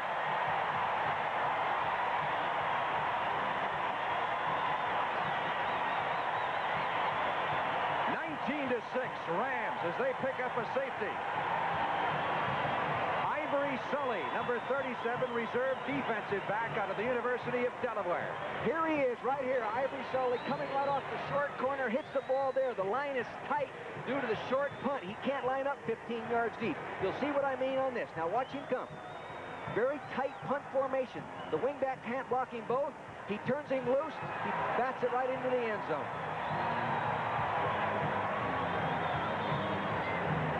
Rams 19, the Giants 6. We'll be back in just a moment. Dave Jennings, who just had the punt blocked out of the end zone for the safety, now at the free kick. From the 20-yard line, Irwin is in the center of that formation, number 47, as the primary target. Beautiful punt. Comes down instead to Drew Hill. Hill to the 40-yard line, up to about the 45, and the Rams will put it in play from there. Now, as you look at this, the difference when you're punting the ball from this distance from the line of scrimmage, only about 10 yards, then when you kick it in normal field position, spread 15 yards back, people tighten up. It shortens the corner. It shortens the corner, and you can't turn that outside guy loose. Therefore, the blocked punt in the open field, you can turn him loose many times, and he can't get there. In this case, because of the constricted punting formation, he can get there, and he did. 1st and 10 for the Rams, who get the safety and the football as well at their 44-yard line. Kemp back to throw it. Protection good. Goes over the middle to Gooman. We got a penalty marker down as Gooman carries it to the 45-yard line. Now, those block punts, do you teach your end men to go in and go to the point where the ball is to be kicked, or rather go for the punter? No, he goes to a spot usually about 3 yards, 3.5 yards in front of the punter for the ball, for his foot, the point of impact with the football. That was well done. It perfectly. Just perfect. He did. Well, with that tight punt formation, you have to block. Offside, number 87, offense, repeat, first down. Drew Hill guilty of being offside. There's Ivory Sully. Not many football players out of the University of Delaware. No, I tell you, I got to talk to him in the locker room the other day about University of Delaware, a small school, very fine football program. And he said, you know, Coach, I learned a lot of football there, but I learned more about being a man in that program. It's a real fine football program. Zeke Moad has a shoulder injury, will be out for some time. That's the first penalty against the Rams in the ball game. 1st and 15 as they air it out deep. Great pass intended for George Farmer, number 84, and just off the fingertips. But again, a marker back at the line of scrimmage. It's going to be against the Rams. You can see here the pass rush. Now watch the quarterback as he appears. He's going to get decked just as he throws it right there. He tries to pull off to make sure personal foul is not called. Holding, number 62, offense, penalty declined, 2nd down. Penalty was against Bill Bain. Well, Mr. Kemp got a welcome to the NFL courtesy of Mr. Carson and Mr. Taylor. These two guys, and you noticed in the replay that Taylor didn't start to come after the quarterback initially. He was evidently in man coverage, and the guy blocked, so then he came on and rushed. Kemp using the pass sparingly so far. 2nd 2nd and 15 for the Rams from their 40. Tried and true, Eric Dickerson. Trying to cut back, gets a yard or so, and then is pushed back. Lawrence Taylor, 56. McLaughlin, 52, in on the stop. And they almost took his head with him. Now here's Lawrence Taylor right there at the right-hand corner of your screen, playing on this side. See him working inside out now. There he is, working inside out now. He's just tracking him down. Boom, he goes in and makes the play. Down he comes. He has those great instincts. He's always in position. Like Dickerson was checking to make sure any blood was and shed on that play. Hard to cut back on the New York Giant defense, Frank. Really tough. They're so well drilled and schooled and disciplined. 3rd down, 14 for the Rams at their 40. Gooman in motion. Kemp downfield. Intercepted. Picked off on a great play by Perry Williams. However, they ruled he was out of bounds. Perry Williams has done that twice in the ball game now, covering a man tightly and being step for step now with a world-class sprinter, maybe the fastest man in the uniform, number 89, Ron Brown, right there. Look at that. Fine defense, no pass interference, excellent coverage.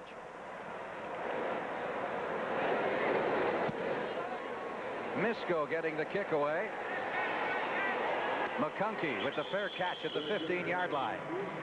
And that's where New York will put it in play. Again, we've got a marker down. Penalty marker with 12:31 left to play in the 3rd period. Another in this unending string of flags that we've seen. I think they called Pete Shaw, number 44, on some infraction. They're discussing it down there now, Frank.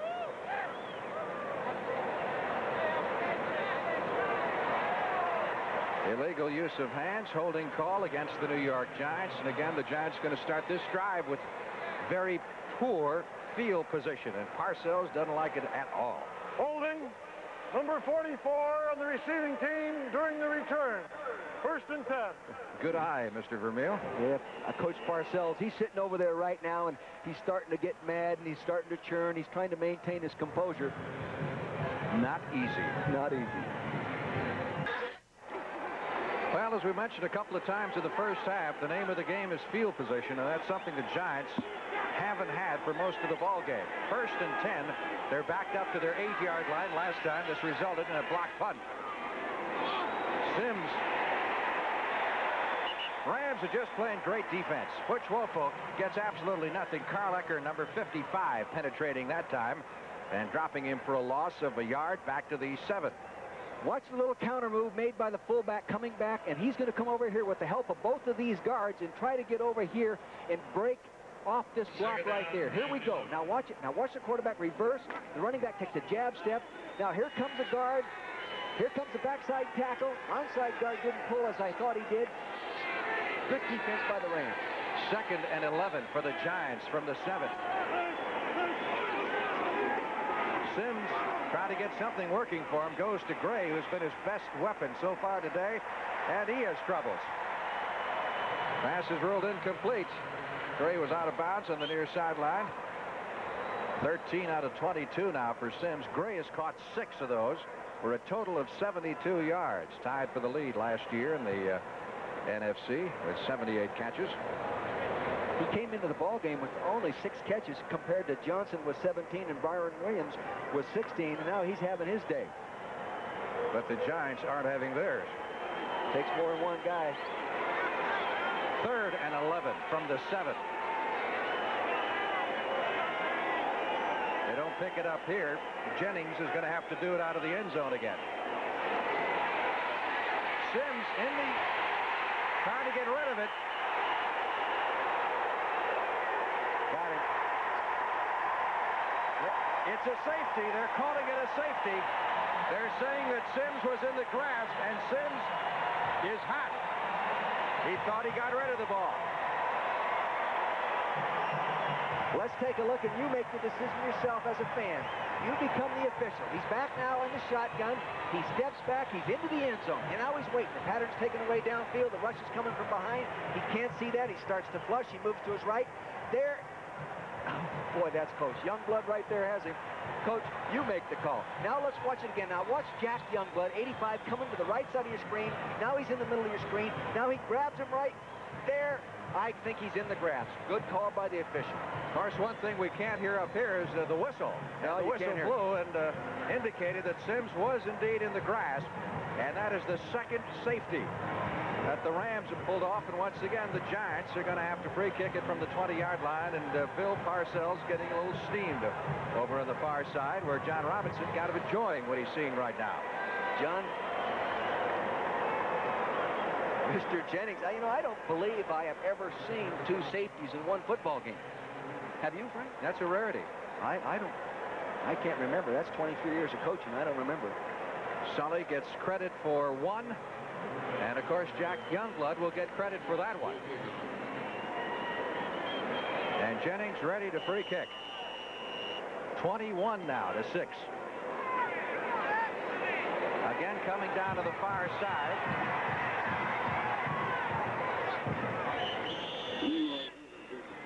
Irvin returns it to the 38-yard line. It'll be 1st and 10 for the Los Angeles Rams. Everything going the Rams' way at this point. Realize we still have 11 minutes and 31 seconds left to play in the third quarter. We've been here a year. Yeah, and Richard Todd. Next Todd Sunday. we trust. Yes. Phyllis George is going to talk to Richard about taking over quarterback for Bum Phillips. And coming up next Sunday, depending on where you happen to be, you'll see one of these 3 NFL games.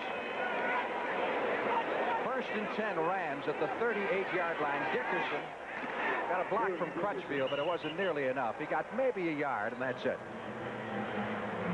For an NFL Today report, let's go to Brent Musburger in New York. Frank, here is Big John Riggins. The Washington Redskins have taken command against the Philadelphia Eagles. This is his 101st career touchdown. Came from 8 yards out. Frank, permit me to disagree with Coach Dick Vermeil. I did not think Sims was in the grasp. I thought it was a bad call. Let's go back to Frank and Dick. Well, Brent didn't like the call. How about that? Well, I tell you, if I were on one side of the line of scrimmage, I wouldn't like it. If I was on the other side, I'd like it. You know, those calls are judgment things. 2nd and 9. Kemp going long downfield. He's got Allard. 1st down at the 5-yard line. Great throw by Kemp, and we got a flag back at the line of scrimmage.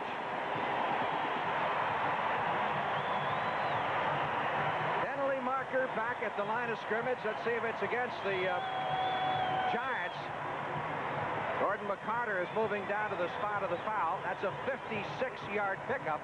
And if you didn't think Jeff Kemp had a strong arm, guess again. He fired that on a line drive. It wasn't high in the air. He just got it down there. Personal foul, roughing the passer, number 56 defense. Half the distance penalty from the dead ball spot. 1st down, goal to go. Here's a little play action inside to freeze the linebacker. See the fullback fake in there. Now he gets back. He has the post pattern. There he goes. He lets it go down the hole. No free safety. Evidently went up for the fake. Here it is. Great catch by Allard. Pretty good defense by Haynes. Here's Taylor coming in to make the hit. That doesn't look like a penalty to me, huh? I didn't think so either. Half the distance to the goal on the penalty, so they're now at the 3-yard line. 1st and goal. Kemp wide open for the touchdown is David Hill, the tight end.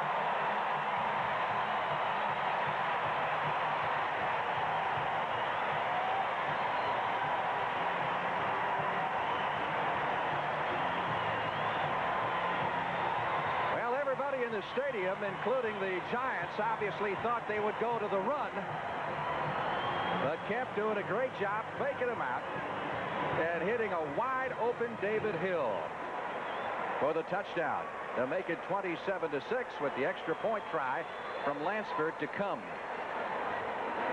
Well, Cromwell will hold. Mike Lansford will attempt to convert it.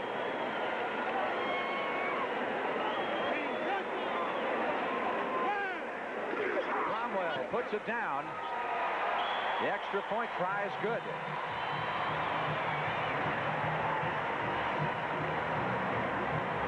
There's a little play action pass. Now see him fake to the backs. Now watch number 81. going across the green. Everyone's blowing onside. You can see him in the left corner of your screen, David Hill. He reaches up and catches that. Nice play. Going again, flow one way, the receiver going back against the grain, Frank. Rams 28, the Giants 6.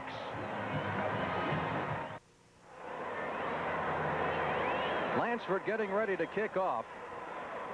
Rams 28 and the Giants 6. McConkey on the right of your screen. Cephas on the left.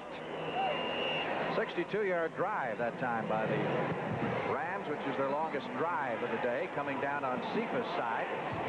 The rookie fields it at the 7, takes it back to the 20, 30, and knocked out of bounds right at the 30-yard line. Another look at that touchdown as we get some fighting breaking out on the far sideline. Here we well, let's see what happened here. It's broken up quickly by the officials as Cephas went out of bounds. The officials broke it up quickly. David Hill right here playing the right tight end out inside the wingback, goes short and underneath as the big 300 tackle comes across the screen. We'll show it to you in a minute. Here we go. Let's take another look at it here. All right, David Hill, the tight end right here, comes off the line of scrimmage underneath the linebackers with the flow of everybody coming this way. The big offensive tackle playing tight end in this situation coming across the formation. They throw across the grain. Linebackers flowing this way. Take a look now. Flow to your right. 81 comes off, goes underneath that big 300-pound tackle crossing over. Does a nice job of finding him. Hits him right in the hands. Touchdown. In the meantime, the penalty marker was dropped over on the far side against the Los Angeles Rams on the personal foul. And that moves it out to the 46-yard line. So the Giants will put it in play 1st and 10 at their 46. And they need some points, and they need some production out of this offense badly. Sims to Butch Woolfolk, who can't find the handle. And it'll be 2nd and 10. Keep in mind the Giants' only touchdown came on the first play of the game. And then on the blunder, the rock by Jam Jones. Rams Jones, there's David Hill, who caught the touchdown pass, brother of Jim Hill, the sportscaster here in Los Angeles, who also works for us at CBS. And Gary Green is his cousin. His first cousin, yeah.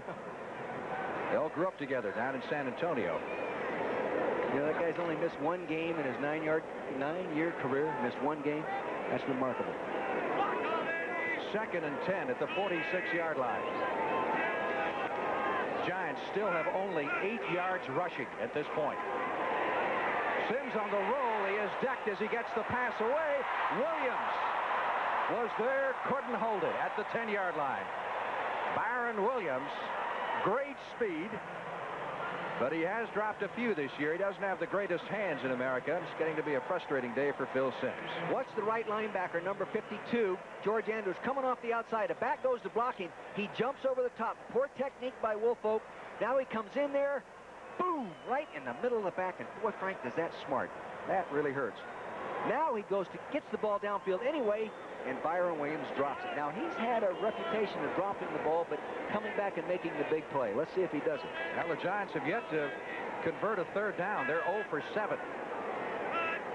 They've got 112 yards total offense at this point. Sims, another drop. Nothing going right. Ernest Gray this time playing the role of Butterfingers. Well, Sims is saying, what can I do? Right, I put it out there. You got to hold it, guys. You get paid for it. He was under tremendous pressure, put it right on the money as he was hit. The guy has to make the catch, and Ernie Gray can make that catch. Now, watch him right now, boom, right in the chest he gets hit. The ball goes out there, hits Ernie Gray right in the hands, and he doesn't come up with it. Back to live action. Jennings on the punt. Bounces at the 7-yard line and into the end zone for the touchback. Irvin kind of looked over at Allard and said, you take it. And Allard says, I don't want it. And it turned out pretty well for the Rams because it's a day that everything's going well for him.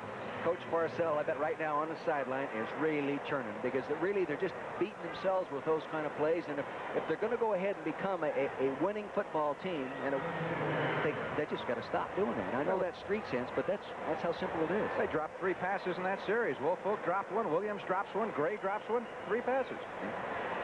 All catchable. We are still in the third quarter, which has lasted forever. Frank, I wonder if anything, the fact that they're dropping the ball has any relation to the kind of contact the Rams have been making downfield all through the ballgame. At this point, they might be a little bit intimidated. I don't know. 1st and 10 from the 20-yard line. Dickerson.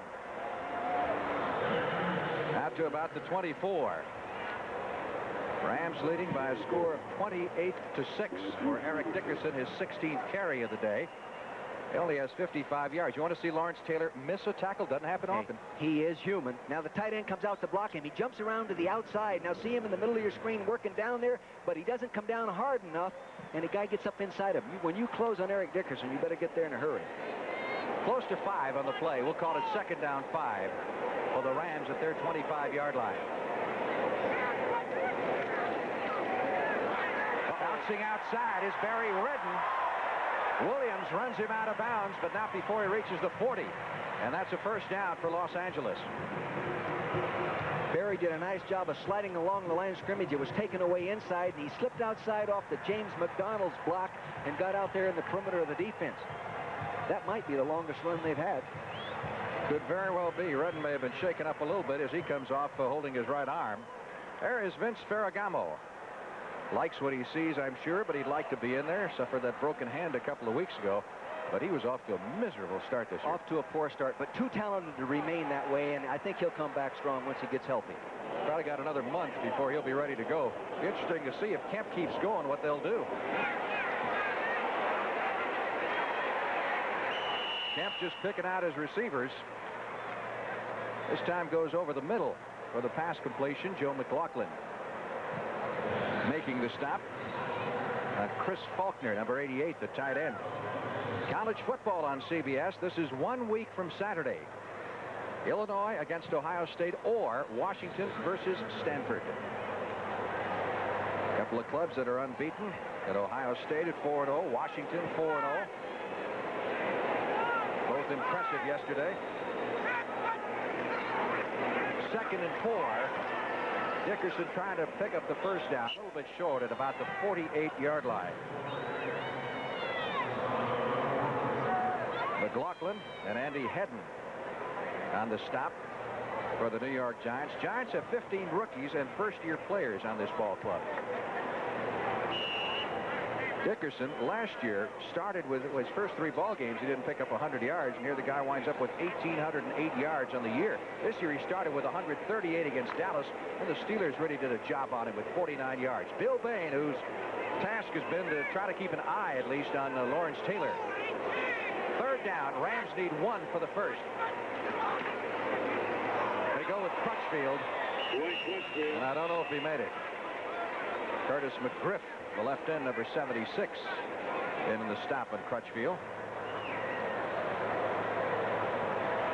Bill Bain's been around. He's been with a few teams, hasn't he? Here he is. He's playing tight end at 300 pounds, number 62 on the left side of your screen. Watch him come off the ball here now. Great big guy. Lawrence Taylor just jumps around him like a bullfighter would and comes in the back of the play. Can you imagine lining up as a linebacker and seeing a 300-pound tight end in front of you? What kind of a thought would you have? Here's the measurement, and the Rams are going to be 6 inches short. 4th down, and they'll play conservative and go with the punt.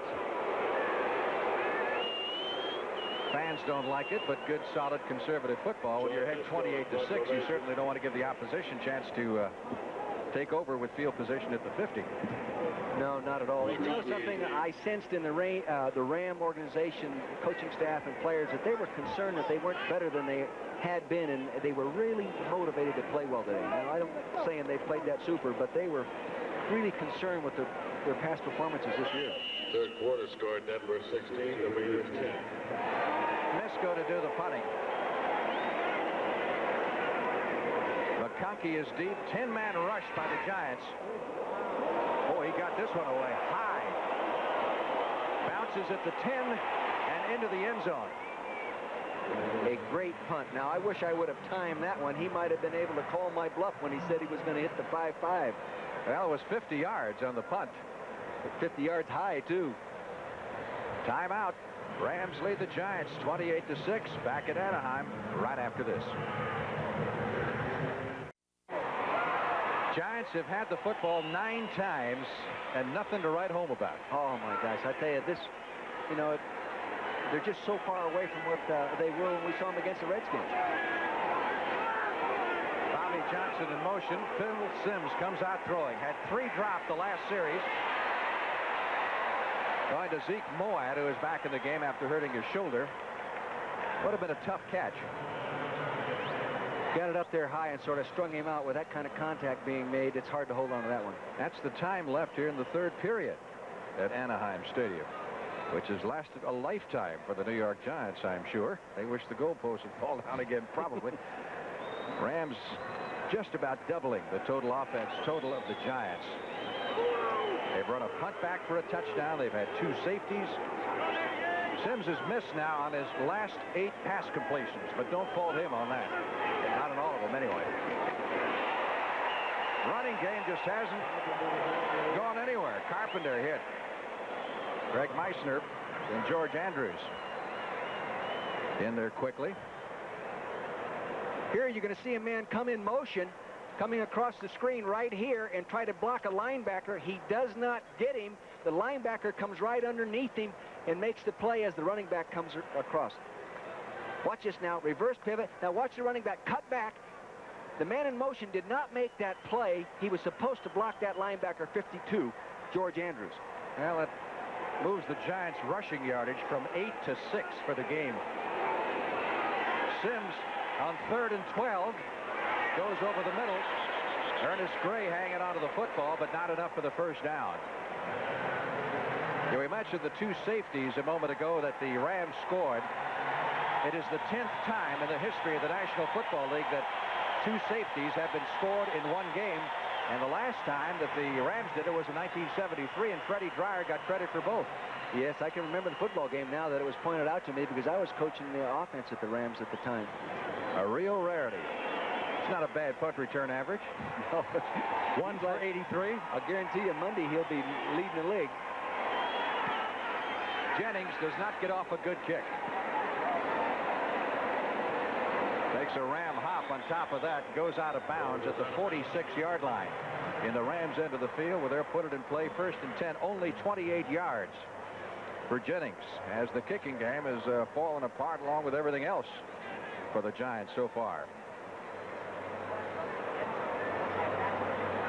28 to 6, the Rams leading the Giants with 5 minutes and 51 seconds left to play in the 3rd period. Giants 3 victories, all came at home. They're looking for their first win on the road, and it doesn't look like it's going to happen today. They lost to the Redskins. This is a slow game. There's a lot of time left, Frank. I've noticed.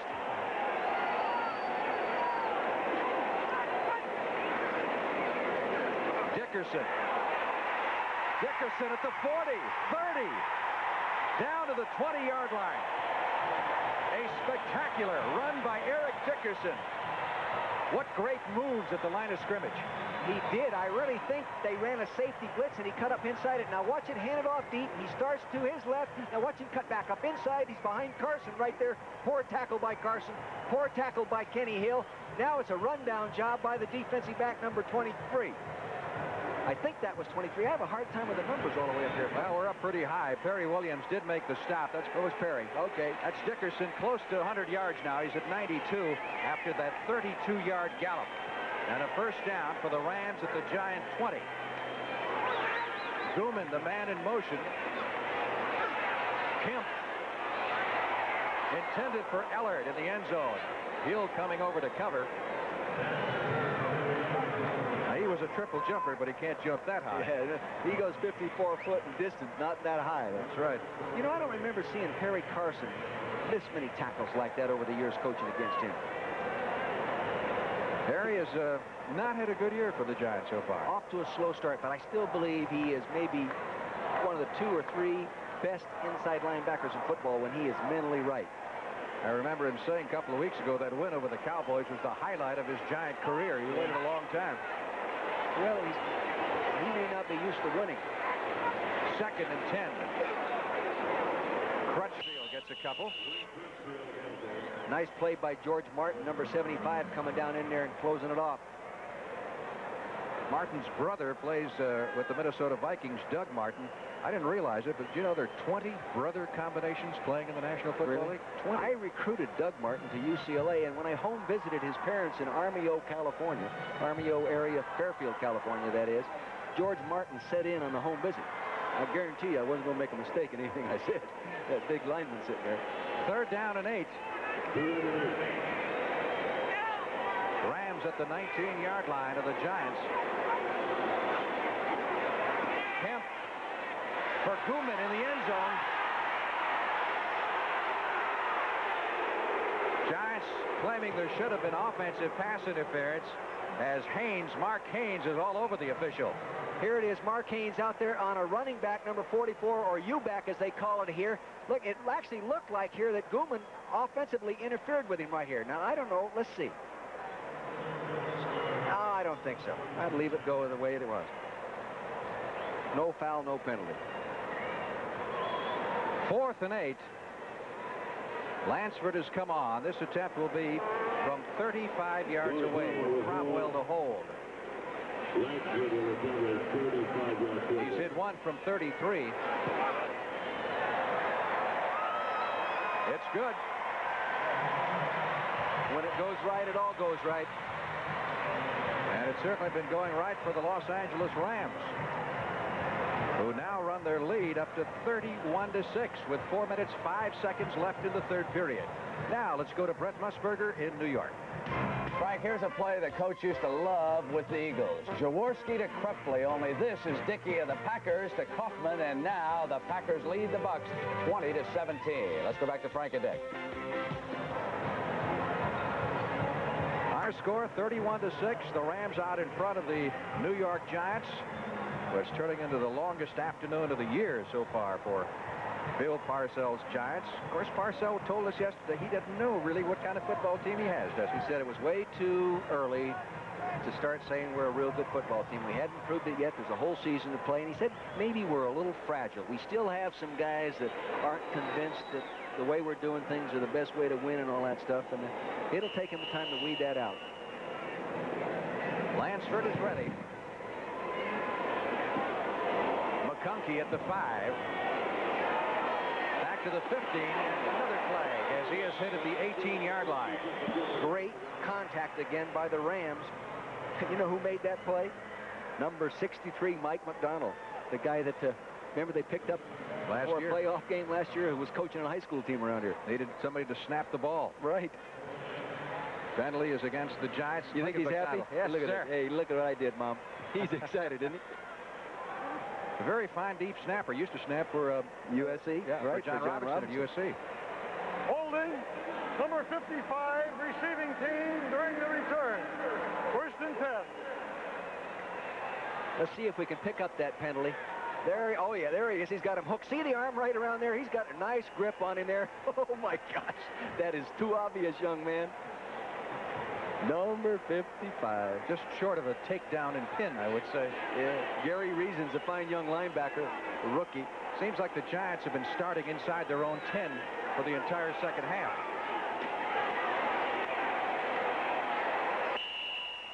Rushing game is just non-existent for the New York Giants, who can't seem to get anything going. They don't have the speed to get to the outside. Carpenter being hemmed up inside as the clock ticks away the remaining minutes here in the 3rd period of play. Coming up next week, the NFL Today.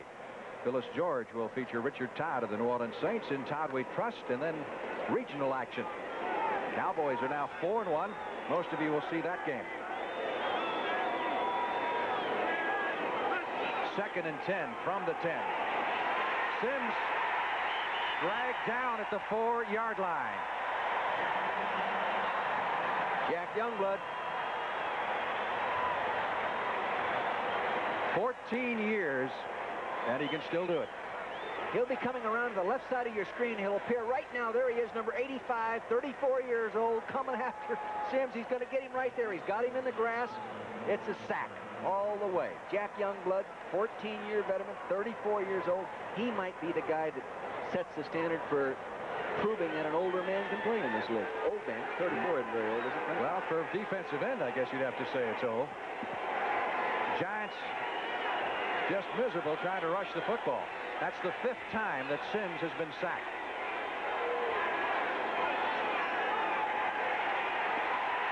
Crowd wants another safety. And darn near got it. Intended for Thomas over on the far sideline, and your friend Mr. Youngblood was in the neighborhood again. Good job by Phil getting rid of the football. He's under pressure. He's back deep. He's in the end zone. He knows where he is. He sees the rush inside there by Doug Reed, number 93. He gets it off. Good job saving his life. And saving another 2 points. Jennings, who had one blocked a moment ago by Sully. He's lined up outside the right side again. The difference here, Frank, the difference here is that they're far enough away from the back end zone line that he can line up a little deeper. A lot harder to block it now. Irvin is deep, so is Allard standing about the 50. They block it again. Loose ball to the end zone. It will be another safety. That's the 3rd safety for the Los Angeles Rams. And we're going to have to go to the record book now. Norwood fan, number 51. I opened my mouth too soon, Frank. Norwood Van, I think it was number 51, came around from the outside. You see him come from the left side of your screen. Boom, right there, right on the football, evidently not blocked properly at the line of scrimmage, coming on the right side of the punt formation. Now they're scrambling around. Gary Reason's getting the ball. Number 55, safety. I'll tell you, 3 safeties in a game may not be a record, but 3 safeties in 1 quarter certainly has to be a record. I tell you, it's unbelievable. I've just never seen it before. And it's a sort of, it looks like right now what we have is a snowballing effect. Listen to these fans. They don't normally get this excited in Los Angeles over anything.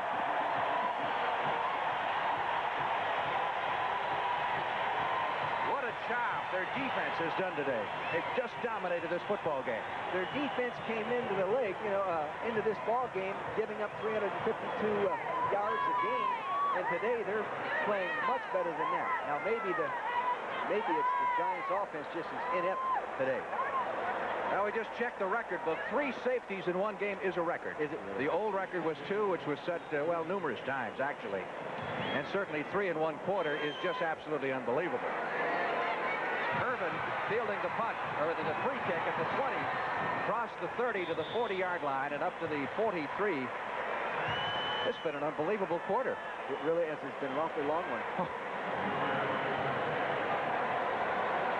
Maybe Coach Parcells was right when he said when you play the Rams out there in L.A., you bring your sack lunch and flashlight. It'll be a long day, but I don't think he meant it to be in this style.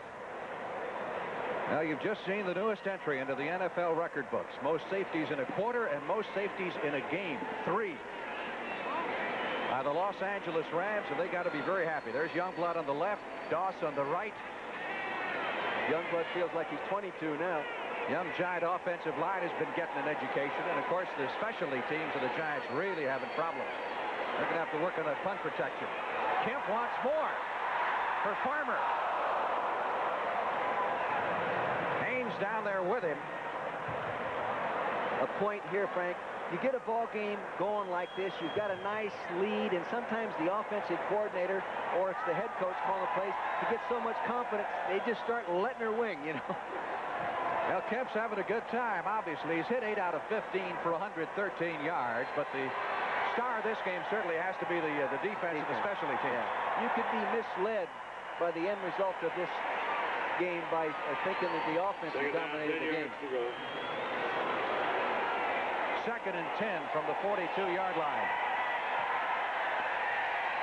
Dickerson breaks it outside, 45, 50.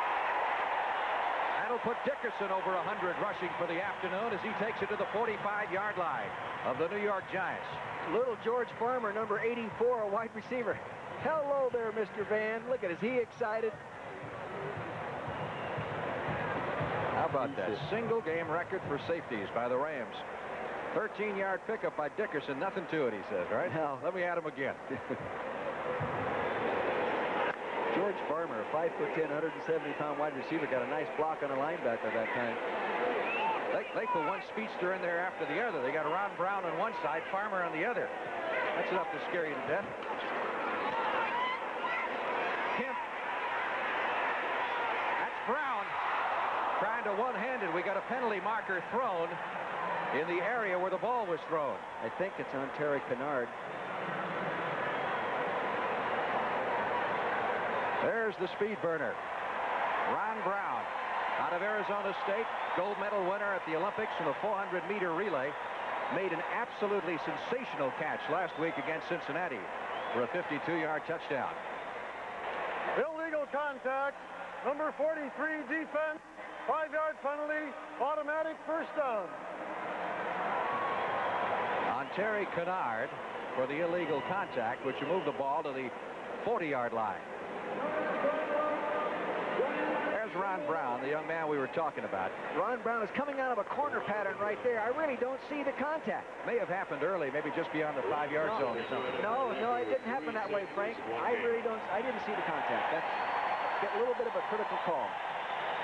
So Brown, who specializes in the spectacular catch, and what we told you a few moments ago has now appeared on the scoreboard here that the Rams indeed have put themselves in the NFL record book today against the New York Giants. What did John Robinson say to us yesterday about Ron Brown, that his talent was what, startling? He said he is so fast. It startled me that he could use that speed as a football player, not a typical straight line track man on the football field. He's more of a football player that was an outstanding track man. Again, let's tell you what to expect next Sunday afternoon here on CBS. The St. Louis Cardinals will visit Texas Stadium to take on the surprising, I guess you'd say at this point, Cowboys. Not many people expected them to be 4-1, and they would take over first place in the NFC East if the Rams indeed do beat the Giants. And you've got Atlanta against the Rams and Minnesota versus Tampa Bay. You'll see one of those 3 ball games. 1st and 10. Rams at the Giant 40-yard line. We've got a minute and a half left in the 3rd period.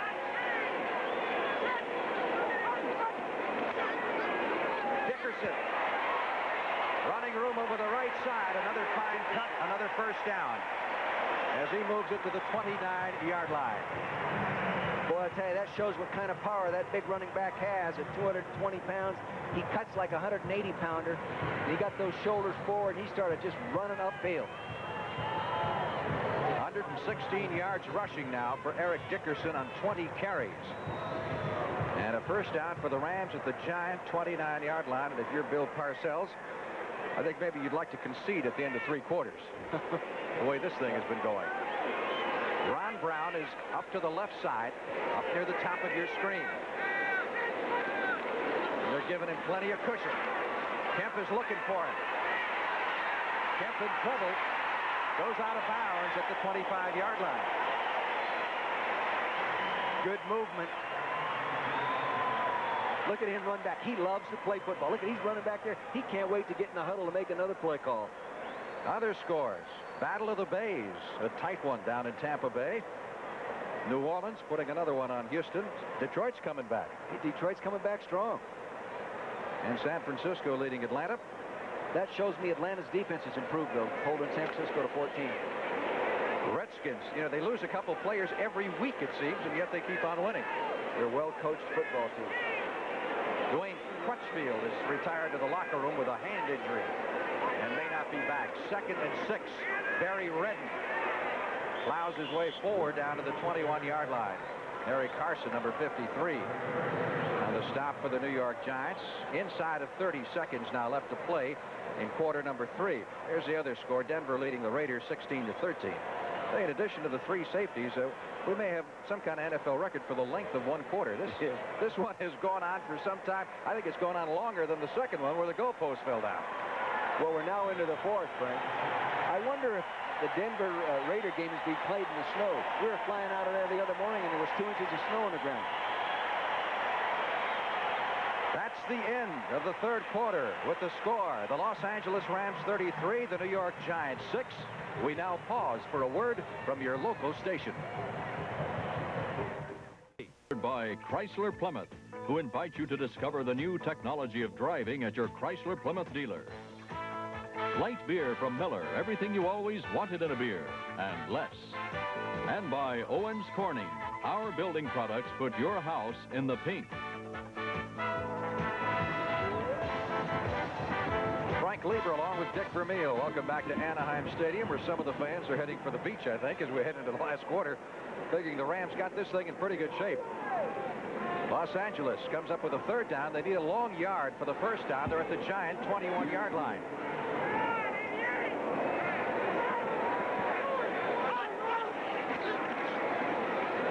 Barry Redden on the carry. That'll be close, but I don't think he's got it. Let's wait and see. Looks like John Robinson has taken Dickerson out. Probably a smart move if that's the case. He's got 116 rushing, and he certainly doesn't want to risk injury to his meal ticket in a game that he may have wrapped up. Well, he has a nice lead right here. I think that's good coaching. You know, Lawrence Taylor made a very nice outside linebacker play on that short yardage play. He was being blocked by a 300-pound tight end, Bill Bain, number 62, and Lawrence strung that thing out nicely and turned it back inside. Not to say that the Giants' offense has had its problems, but we'll show you a little graphic here which will indicate what they've done in the third quarter. Lansford, 2 out of 2. This will be from 38 yards out. He's batting a little over 700 here. Hit kind of a knuckler that time and hooked it off to the left. You know, it looked like he jumped at that ball. Just watching him kick at it, it didn't look like he used his normal rhythm for some reason. Now, maybe that was my imagination, but it looked like he just jumped at it. Now, watch him here. He's just going to boom and pop at the thing, and it just didn't look like it did earlier in the ball game where I saw him on the practice field. Just underway in the final period of play in Anaheim, with the Rams leading the Giants 33-6. Timeout.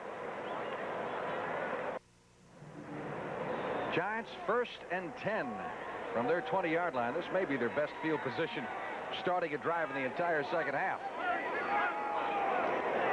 The third quarter was less than memorable. Sims hit hard, and a penalty marker thrown at the line of scrimmage. You want to know how effective the Giants were offensively in the third period of play? Ineffective, did you say? Ineffective. How's this for being ineffective? Minus 15 total offense, and not a single first down for the Giants in the third quarter. Well, you know and I know that they're a lot better than that because we saw them against the Redskins. It's just not their day. Gordon McCarter, the referee. Holding, number 60 on the offense. Repeat, first down. The holding call comes up against Brad Benson. Well, Nelson, they've nailed 3 times now. They got Benson once. 20-20, Frank. Look at this one. That's a heck of a ball game. Next Sunday, some of you will see the Vikings play the Tampa Bay Buccaneers. Buccaneers starting to come back after a slow start. Sims. Another flag. Completing the pass to Galbraith. Moving up on him quickly was number 27 of the Los Angeles Rams, Gary Green, the cornerback. Maybe a little too quick. Yep. This has got to go in favor of the Giants. Yeah, they got a break. They got one going their way. This will be the third time the Rams have been penalized. Giants have been penalized 12 times for 95 yards. And most of them have been on the offensive line.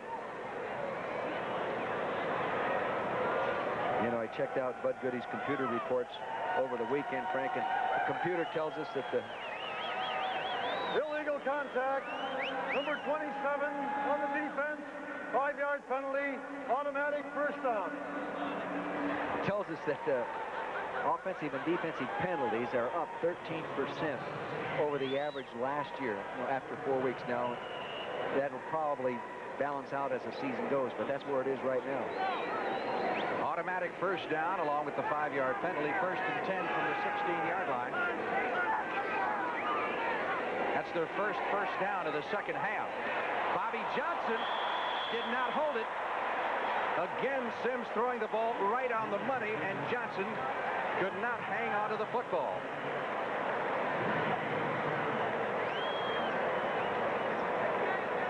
Sims has taken innumerable shots, and I'm sure you don't mind taking a few if your guys hang on to the football. Gary Green did a real super job there of defensing the play, but also when he made the tackle on the receiver, he came around with his arms and he clubbed him and actually knocked the ball out of his hands. Now watch right here as you see him catch the ball. Now watch the arms come around and knock the football out. Again, good fundamental technique.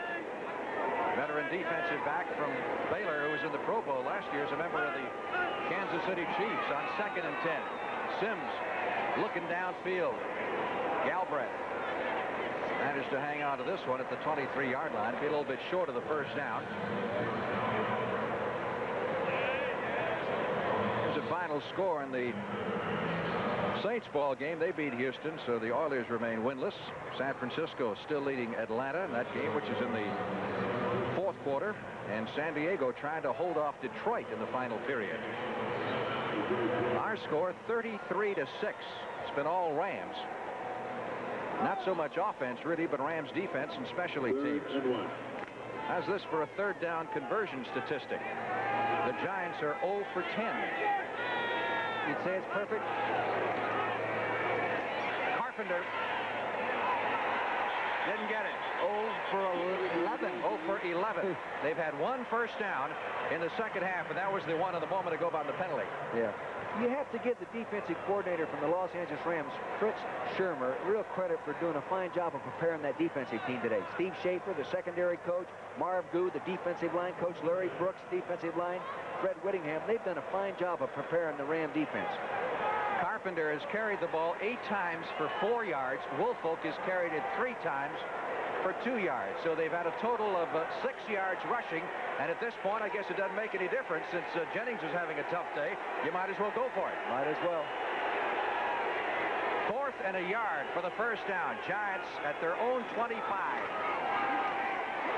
don't think they got it. We got a penalty marker down. Let's wait to see what the penalty was all about. They tried to go that time with Frank Cephas, number 31, the rookie running back from UCLA. Well, the Giants are indicating that the penalty is against the Rams, which it is, for offside, so the Giants will get their second first down of the half, and both have been on penalties. I don't think they'd have made it on the snap of that play. Offside, nose guard on defense. 5-yard penalty, first down. Offside nose guard. It's a little hard to do, isn't it? What was it, head underneath? I don't know. Charles D. Journay, guilty of the penalty. Giants with a 1st and 10 at the 30. Rams showing the blitz. Eckern was up there, and then he backed off. They do come with an outside linebacker, Bobby Johnson, underneath on the receiving end of that toss from Phil Simms at the 38-yard line. Good for about 8 yards. Rob Carpenter did a real nice job of picking up the linebacker, the dog, that time. Blocked him square, stayed right in front of him, gave the quarterback time to get the ball off. Doesn't get any easier for the Giants next week. They get San Francisco. No, it doesn't. The attendance today, 53,000. Second down. They need a long yard for the first down at the 38-yard line.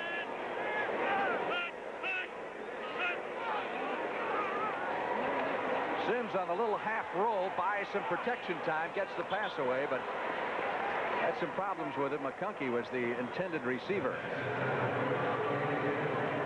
That's what Simms has done in the second half so far. But again, not all his fault. That's a distorted stat because he's had a number of balls dropped. Plus, he's had some balls defense that they were caught and they were knocked out by the defenders. Third down, they still need the yard for the first down. Eric Dickerson. Happy? Yeah, he's happy. His team SMU beat TCU last night. Victory for the Mustangs. The lady that was responsible for raising Eric Dickerson's in the stands today.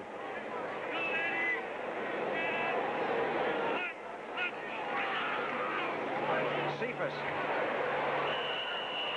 I tell you, the Rams are so pumped up, you think they're in a goal line defense trying to stop them from getting the first down. It's become a little game now, hasn't it? They've sort of gotten caught up in the emotion of success. You know, they're getting fired up even more, and they're having fun playing. Very seldom do you get to play in this relaxed atmosphere as a player, you know, with that kind of lead. There's no pressure on them. Once again, I'm sure they'll go for it on 4th down in less than a yard at the 39-yard line. Well, your Eagles had another tough day. I tell you, they played them tough, and now I think they go into a better part of their schedule, and I think you'll see their record start to improve. Giants have rushed the ball 12 times for a total of 6 yards. That's in the entire football game. Carpenter. He's got the first down at the 41-yard line. Of course, maybe you can't blame the Giants. I mean, after all, they're not used to being in a division race this late in the season. No, you're a smart guy. You are. Your humor really is good today. Of course, if I were the coach and I heard you say that, I'd be upset. I imagine you probably would. Over 10 minutes left to play in this football game. First and 10. Giants at the 41-yard line. Their third first down in the second half, and their first other than by penalty. Sims drops it off to Carpenter. 40, 45. Carpenter to the 50-yard line, and out of bounds at the 44. Rob Carpenter. Still running hard here in the final period. Vince Newsom finally shoves him out of bounds. He picked up 15. That triples their rushing output for the day. Now you're going to watch. He's under pressure as he gets back. He's looking, see him pedal. He looks to his left there. He pumps. He's flushed there by Reed, number 93. He lets the ball go to Carpenter. Now watch Carpenter make. This is the first Ram missed tackle right there, the number 54, Wilcher, that I've seen today. Now Newsom, 22, puts the leather to him. Of course, they don't. It wasn't really a rush. It was a pass. Yeah. So it doesn't go on the rushing stats. Although most of it was run. His second reception of the day. First and 10 from the Ram 45. Sims going over the middle, completes the pass. I believe there was Mullity, the tight end. The Giants only go with 2 tight ends, which is a little bit unusual in this day and age. Well, you know, if you don't have one, you don't go with one, third one. That's all there is to it. Take a look at the Giants bench. Lawrence Taylor and company. Long, long afternoon. Joe McLaughlin, number 52. These guys are real competitive. Look at Andy Hedden. He's embarrassed. He knows they're better than this, and it just isn't going well. 13-yard pickup on the last play, and a Giant first down at the Ram 33-yard line. Single back setup with Carpenter. Sims wants a touchdown to McConkey. Oh, McConkey nearly got wiped out at the goal line. He really took a pop from number 22, Vince Newsom. I'm not too sure old Vince didn't give him a little of a cheap shot. Now you're going to see it right here coming off the bottom of your screen. See him right there. He's coming out. He's going to make a little move to the outside now. He's going to go back into the post move. There he is. Now see Gary Green closing on it. He goes up to bat it down. There Newsom gives him a shot up underneath the chin. Did he ever? Did he give him a shot? Good safety play by Vince Newsom. McConkey will get a rest. He said, I'd rather return punts than try to catch that one. Second and 10 from the 32-yard line. Galbraith in motion. Sims again trying to pick out a receiver. Rolled incomplete. No penalty. The Ram fans who are thirsting for a little blood right now thought intentional grounding should have been called. Should have been called. You're right. It should have Well, been he's called. just trying to. Yeah. They ruled heads-up play by him, and he knew he had to get rid of it. He thought he felt the rush coming around. Now watch him duck under right there. He ducks under. Now watch him think. He thinks it's the rush there. The rush does not get to him. Wilcher, number 54, overruns him, and he unloads it. But I don't see a receiver. Where is he? Oh, there he is. Wearing the black and white stripes. Giants 0 for 12 now on third down. 0 for 12. Third and 10 from the Ram 32-yard line. I would say they're due. Sims hitting Galbraith, and they're 1 for 13 on third downs. First down at the 20-yard line. Jimmy Collins did a pretty good job of stopping that from being a longer play because there was nobody else there to make it. He must have been in a man-to-man situation with him.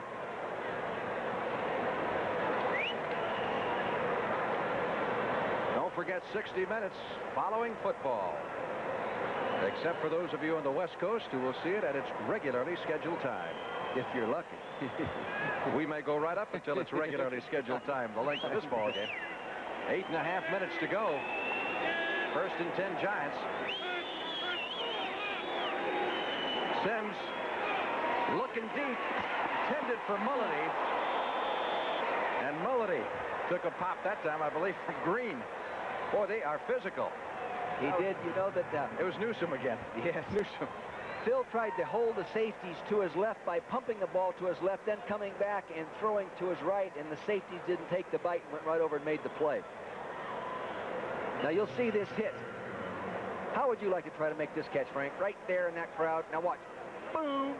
Same shot right up underneath the chin with a helmet. Whew, that smarts a little. So Newsom is 2 for 2 on the Giant receivers down in the goal line area. 2nd and 10 from the 20-yard line.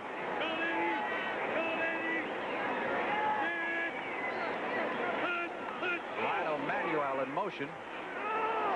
Just trying to hang it out for the 6-pointer to Ernest Gray. Leroy Irvin thought he had an interception there, number 47, and couldn't grab hold. I thought that was a pretty well-thrown ball, and on a receiver on a hot day, like Ernest Gray has had in the past, can make that catch. You notice on the Rams, the back of each player's helmet on the Los Angeles Rams has a number 42, which is in memory of Kirk Collins, the teammate that they lost tragically to cancer last year. Tragedy has struck both these teams. Doug Coder of the Giants. Doug Coder of the Giants. Just, it really is. You know, these players think about that all the time, especially these Ram guys that they were with this weekend. 3rd and 10 from the 20-yard line. Sims again unloading it. Looked like the same play. This time intended for Bobby Johnson. And again, Irvin down there on coverage. He had to unload that because the Rams came with a linebacker dog up inside with Mike Wilcher, number 54, and he had no chance to get rid of the ball like he would have liked to. No time. Youngblood rushing to the outside. Now see 54 right there. Coming up there. No, excuse me, 50. Jim Collins. There he is. Puts the heat on him. He didn't have the kind of time it takes to throw that perfect pass. That was Sims' 40th throw of the afternoon. He's completed 19 for a total of 204 yards. Giants offense has amounted to 212, so you can see where the rushing game has gone. There's that change-up nickel defense now. 4th down from the Ram 20. On 4th and 10, Sims trying to get out of trouble. Intended for Galbraith, overthrown at the 10-yard line. And the Rams will take over at the 20-yard line. Reggie Doss, you know something? I think that change up front with the 3 down linemen and the more linebackers stunning and rushing is confusing the young offensive linemen. Obviously something is. They've had all kinds of problems. They've had innumerable holding penalties. And Reggie Doss has helped create a lot of havoc. Number 71. 7:57 left to play in this NFL game at Anaheim Stadium. We'll be back in just a moment.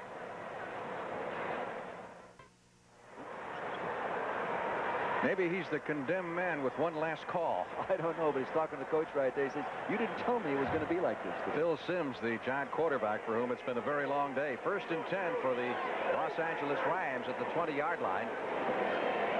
Kemp comes Lawrence. Oh, Taylor was after him and really hurried that throw. Well, Taylor has not had a single sack today. He leads the NFC in sacks with 8 coming in. He had 9 all of last season. But the Rams did a pretty good job holding him at bay. Let's bring you up to date on other scores. Tampa Bay now is forged ahead of Green Bay. San Diego still hanging on against Detroit. Boy, that's a tight one. That's a heck of a football game. And this is now final. The 49ers still unbeaten. 5-0. Atlanta, San Francisco. Atlanta will be here against the Los Angeles Rams next Sunday, and some of you will watch it on CBS. 2nd and 10. Barry Redden. 25, 30.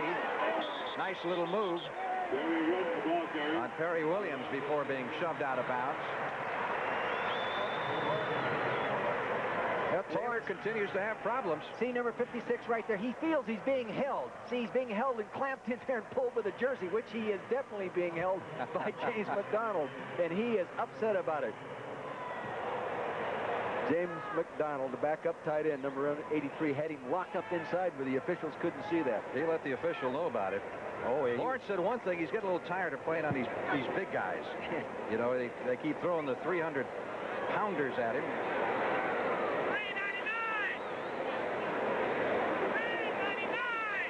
Said either the blockers are getting stronger or I'm getting weaker, is what he told us yesterday.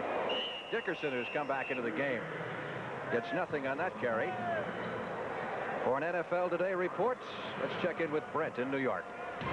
Frank, a middle guard goes to bed on Saturday night and dreams of this happening. Lynn Dickey of the Packers pulls out, and the underrated Dave Logan of the Buccaneers has got it.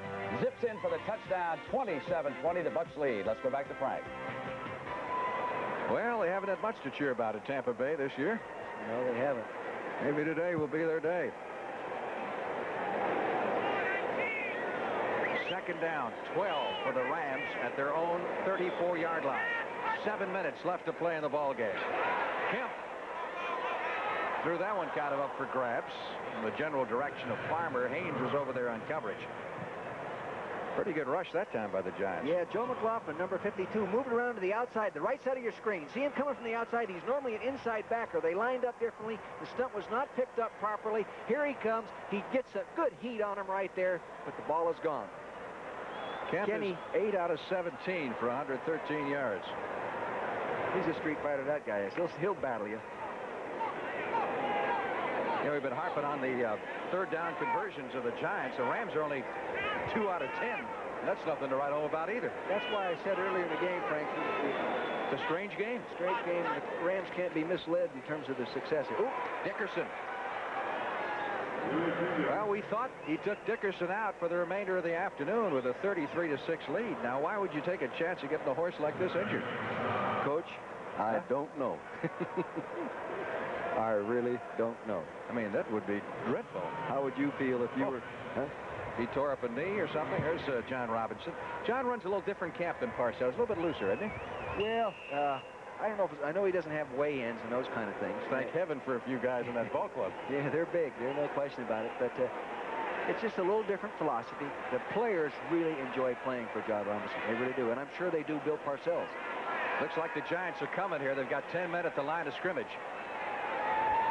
See what Mr. Misko can do.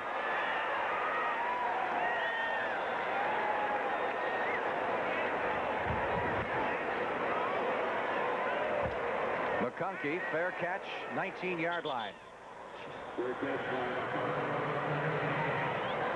33-6. The Rams lead the Giants. We'll be back in Anaheim in just a moment.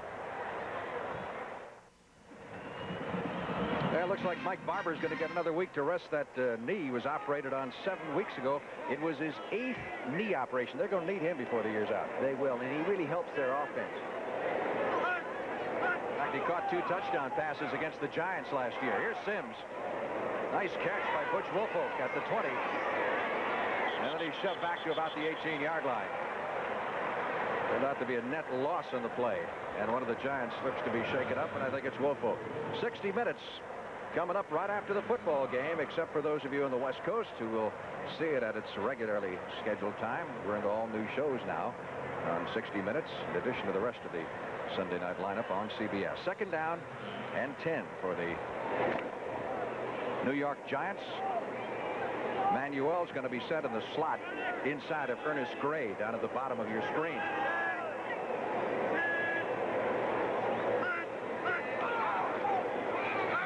Sims still trying to get something going with the passing game. Gray at the 30-yard line. Manuel did a nice job of sort of leading the interference downfield and getting some blocks for him that time. That's enough for a first down. He'd have thrown that ball 1 foot a little closer to the ground. That would have been an interception. Looked like it. Rams bench. They're enjoying what's happening. There's Big Jet Slater, Kent Hill, all pros. Both those guys played in the Pro Bowl. Doug Smith, the offensive center.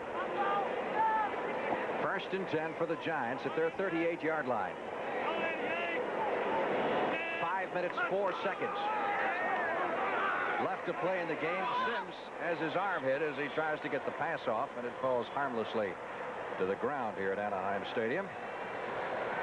So the first visit of the Giants ever to Anaheim will be something they'll want to forget as soon as they can.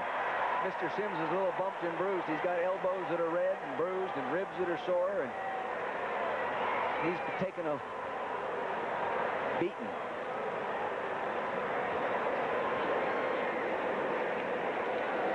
I can tell you about one team that was unbeaten, that is no longer unbeaten, which I'll tell you about in just a moment here. 2nd and 10.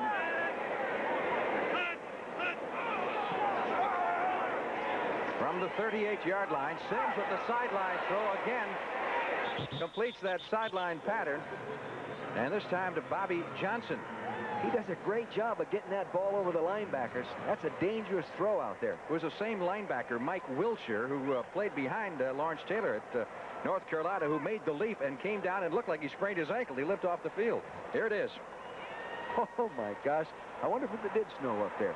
Denver upsetting the Los Angeles Raiders, handing the defending world champions their first loss of the season, 16-13. Bound to come sooner or later. Very few people predict that anyone will go 16-0.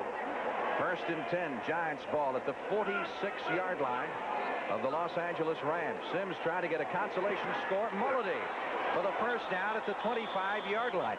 I don't remember a Ram team being this physical. No, it's the most physical I've seen them. We did 3 of their games last year, and the defense has been far more physical in this football game. Now, that's going to help them down the road if this really becomes part of their personality.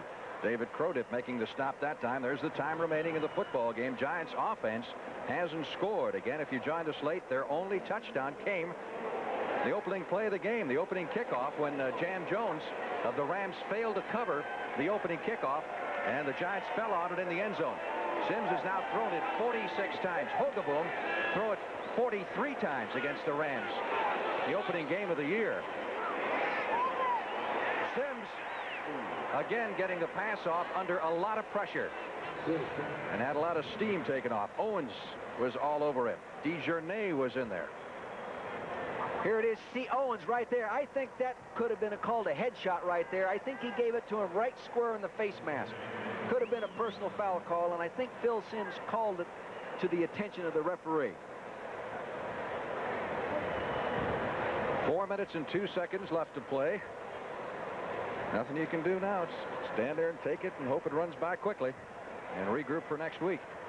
He was so confident yesterday that everything was going to go well, and he didn't predict they'd win, but he really felt they were going to play well. That is Phil Sims I'm talking about. On 2nd and 10, Sims goes over the middle, going to the tight end, Mulledy. They've given him the tight end a good portion of the afternoon. We got a penalty marker. Dropped behind the point of the catch. There was contact made prior to the catch by 55, Carl Eckert. Pass interference, number 55, defense. Automatic first down, spot a foul. Eckert, it was number 55. Sims is now 24 out of 48 for 270 yards. But anytime you get to throwing in the 40s, more often than not, you're going to lose a football game. It is tough. It really is tough to win when you're throwing that many times, because it's usually an indication that you're trying to play catch-up football. And the Giants have had a total of 8 yards rushing.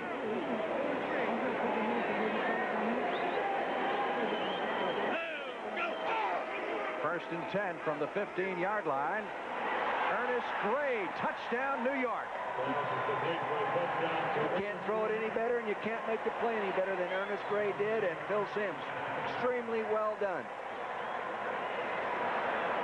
Leroy Urban was on him, but it was just thrown. Now, see Leroy Urban crouched inside, bump and run technique, going to force an outside move, runs with him. Did a nice job of shaking him there. The ball's right where it had to be. He leaps high in the air. Leroy couldn't even see the ball. Nice job by Ernest Gray and Phil Sims. 15 yards on the touchdown reception as Gray pulls down his 8th catch of the afternoon. I think that's more indicative of the kind of a football team that they can be.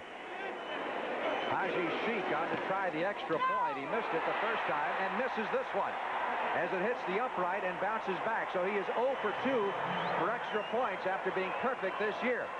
That's unusual. Of course, he told us yesterday he's got a new holder, he's got a new center, everything. I think he might have slipped on the infield right there as he plants his foot a little bit, and he really hooked it over there again, a thing that he never does. He never hooks the ball, and here he's doing it. No such thing as never, right?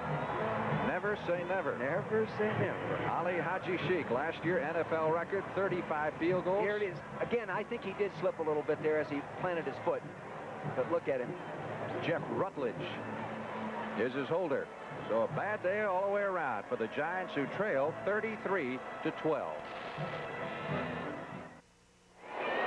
Well, the Giants finally got a scoring drive going. They did a nice job. They trained, of course, throwing the ball. They hit a few good ones down there, but the big play, of course, was the touchdown pass. Extremely well-executed play, as I said earlier.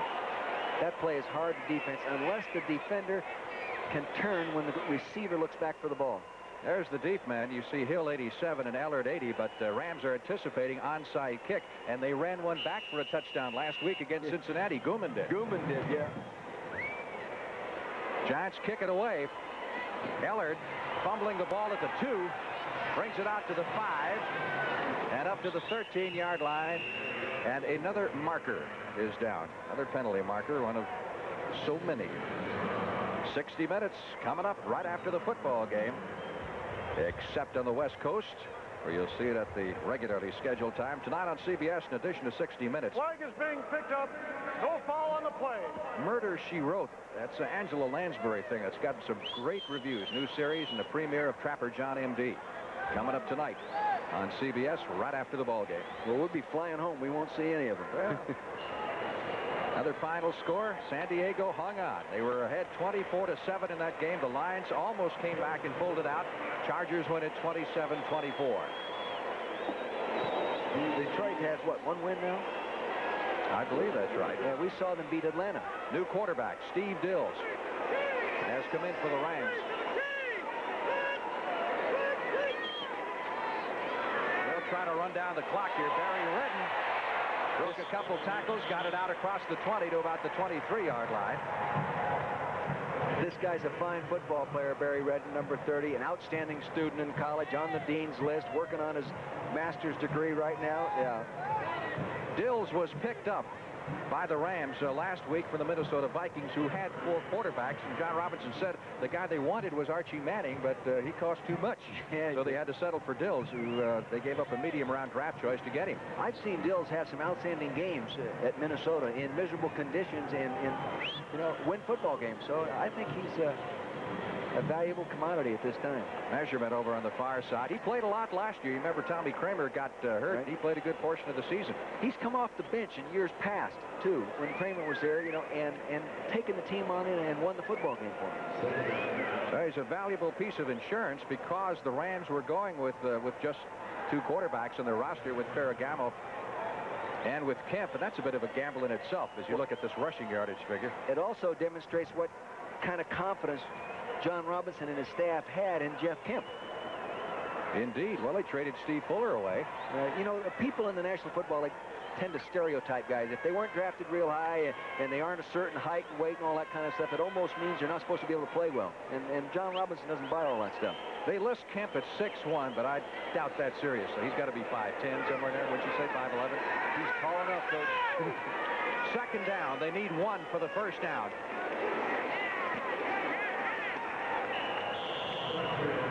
Crutchfield picks up the first as he takes it across the 25 to the 26-yard line. Last weekend in his first start in Cincinnati, Congressman Jack Kemp, his dad, got to be there to the football game. A reunion had been planned without anticipating him even playing, and there he was, the starting quarterback. The congressman has been rumored for higher things in the future. Right. And if that's the case, say 4 years from now, someone was saying maybe you have to get a Secret Service guy to play left guard if this guy's playing quarterback for you. Right? He's a good-looking guy, isn't he? Yeah. He and his wife are expecting their first child here coming up in a few months. 1st and 10. Rams at the 26-yard line. Again, Crutchfield to about the 29. Kemp winds up the day with 8 completions and 17 tries for a total of 113 yards. He was sacked twice as we hit the 2-minute warning here at Anaheim Stadium. The Rams 33, the Giants 12. Be back shortly. Dwayne Crutchfield shaken up for the second time this afternoon. First time he went to the locker room with a hand injury, and they had an x-ray. Apparently all right. Put him back in there. Now he's shaking up again. Second down, 6 for the Rams at the 30-yard line. Giants line doing a little shift to the left. Barry Redden gets the call and is stopped at the 32-yard line. But Griff and Jones in on the stop. That's that same Washington Red skin counterplay out of the one-back attack where he steps one side and comes back the other way. Everybody that runs a one-back attack uses that play. Robbie Jones, number 51. He was in injury reserve in 1983. He had a spinal injury. Came back and rehabilitated himself and got going. Now he's playing. He's playing a lot in the special teams. Giants obviously not going to call timeout at this point. As the clock moves down to the 1-minute mark. 3rd down. Rams need 4 for the first down. Redden did not get enough for the first. Time for one more play, and that should just about be it. 27-27, Frank. Huh? Green Bay, Tampa Bay, 4th quarter. OT? Let's see. New York Giants #1 pick, Carl Banks, number 58, is in the ball game right now. It's the first time I've gotten to see him play. That game is going into overtime. Tampa Bay and Green Bay. And as this one runs out, we may be able to show you the finish down there.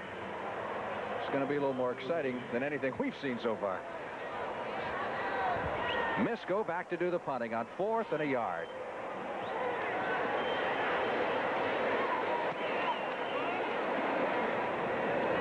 McConkey at the 22-yard line. Trying to find some place to go, and dropped at the 28. So 7 seconds left. McConkey, who was in the Navy and admitted one of his problems was he kept getting seasick. So he ended up a helicopter pilot. Yes. He's quite a story. He camped with the Giants last year, took his furlough, and they were so impressed with him, they invited him back this year, and he made the ball club after he finished his 5-year obligation. He's an effective wide receiver, too. We saw him against the Redskins. He caught the ball in a crowd, did a good job with it. Great game going at Tampa Bay between the Packers and the Buccaneers, who are in overtime, tied at 27. And we'll be joining Jim Kelly and Gene Fugit shortly for the finish. This should be the last play of the game. Jeff Rutledge has come into the game for the Giants to throw one here, and will complete his only pass of the day as time runs out, and completes it to McConkey. There's our final score.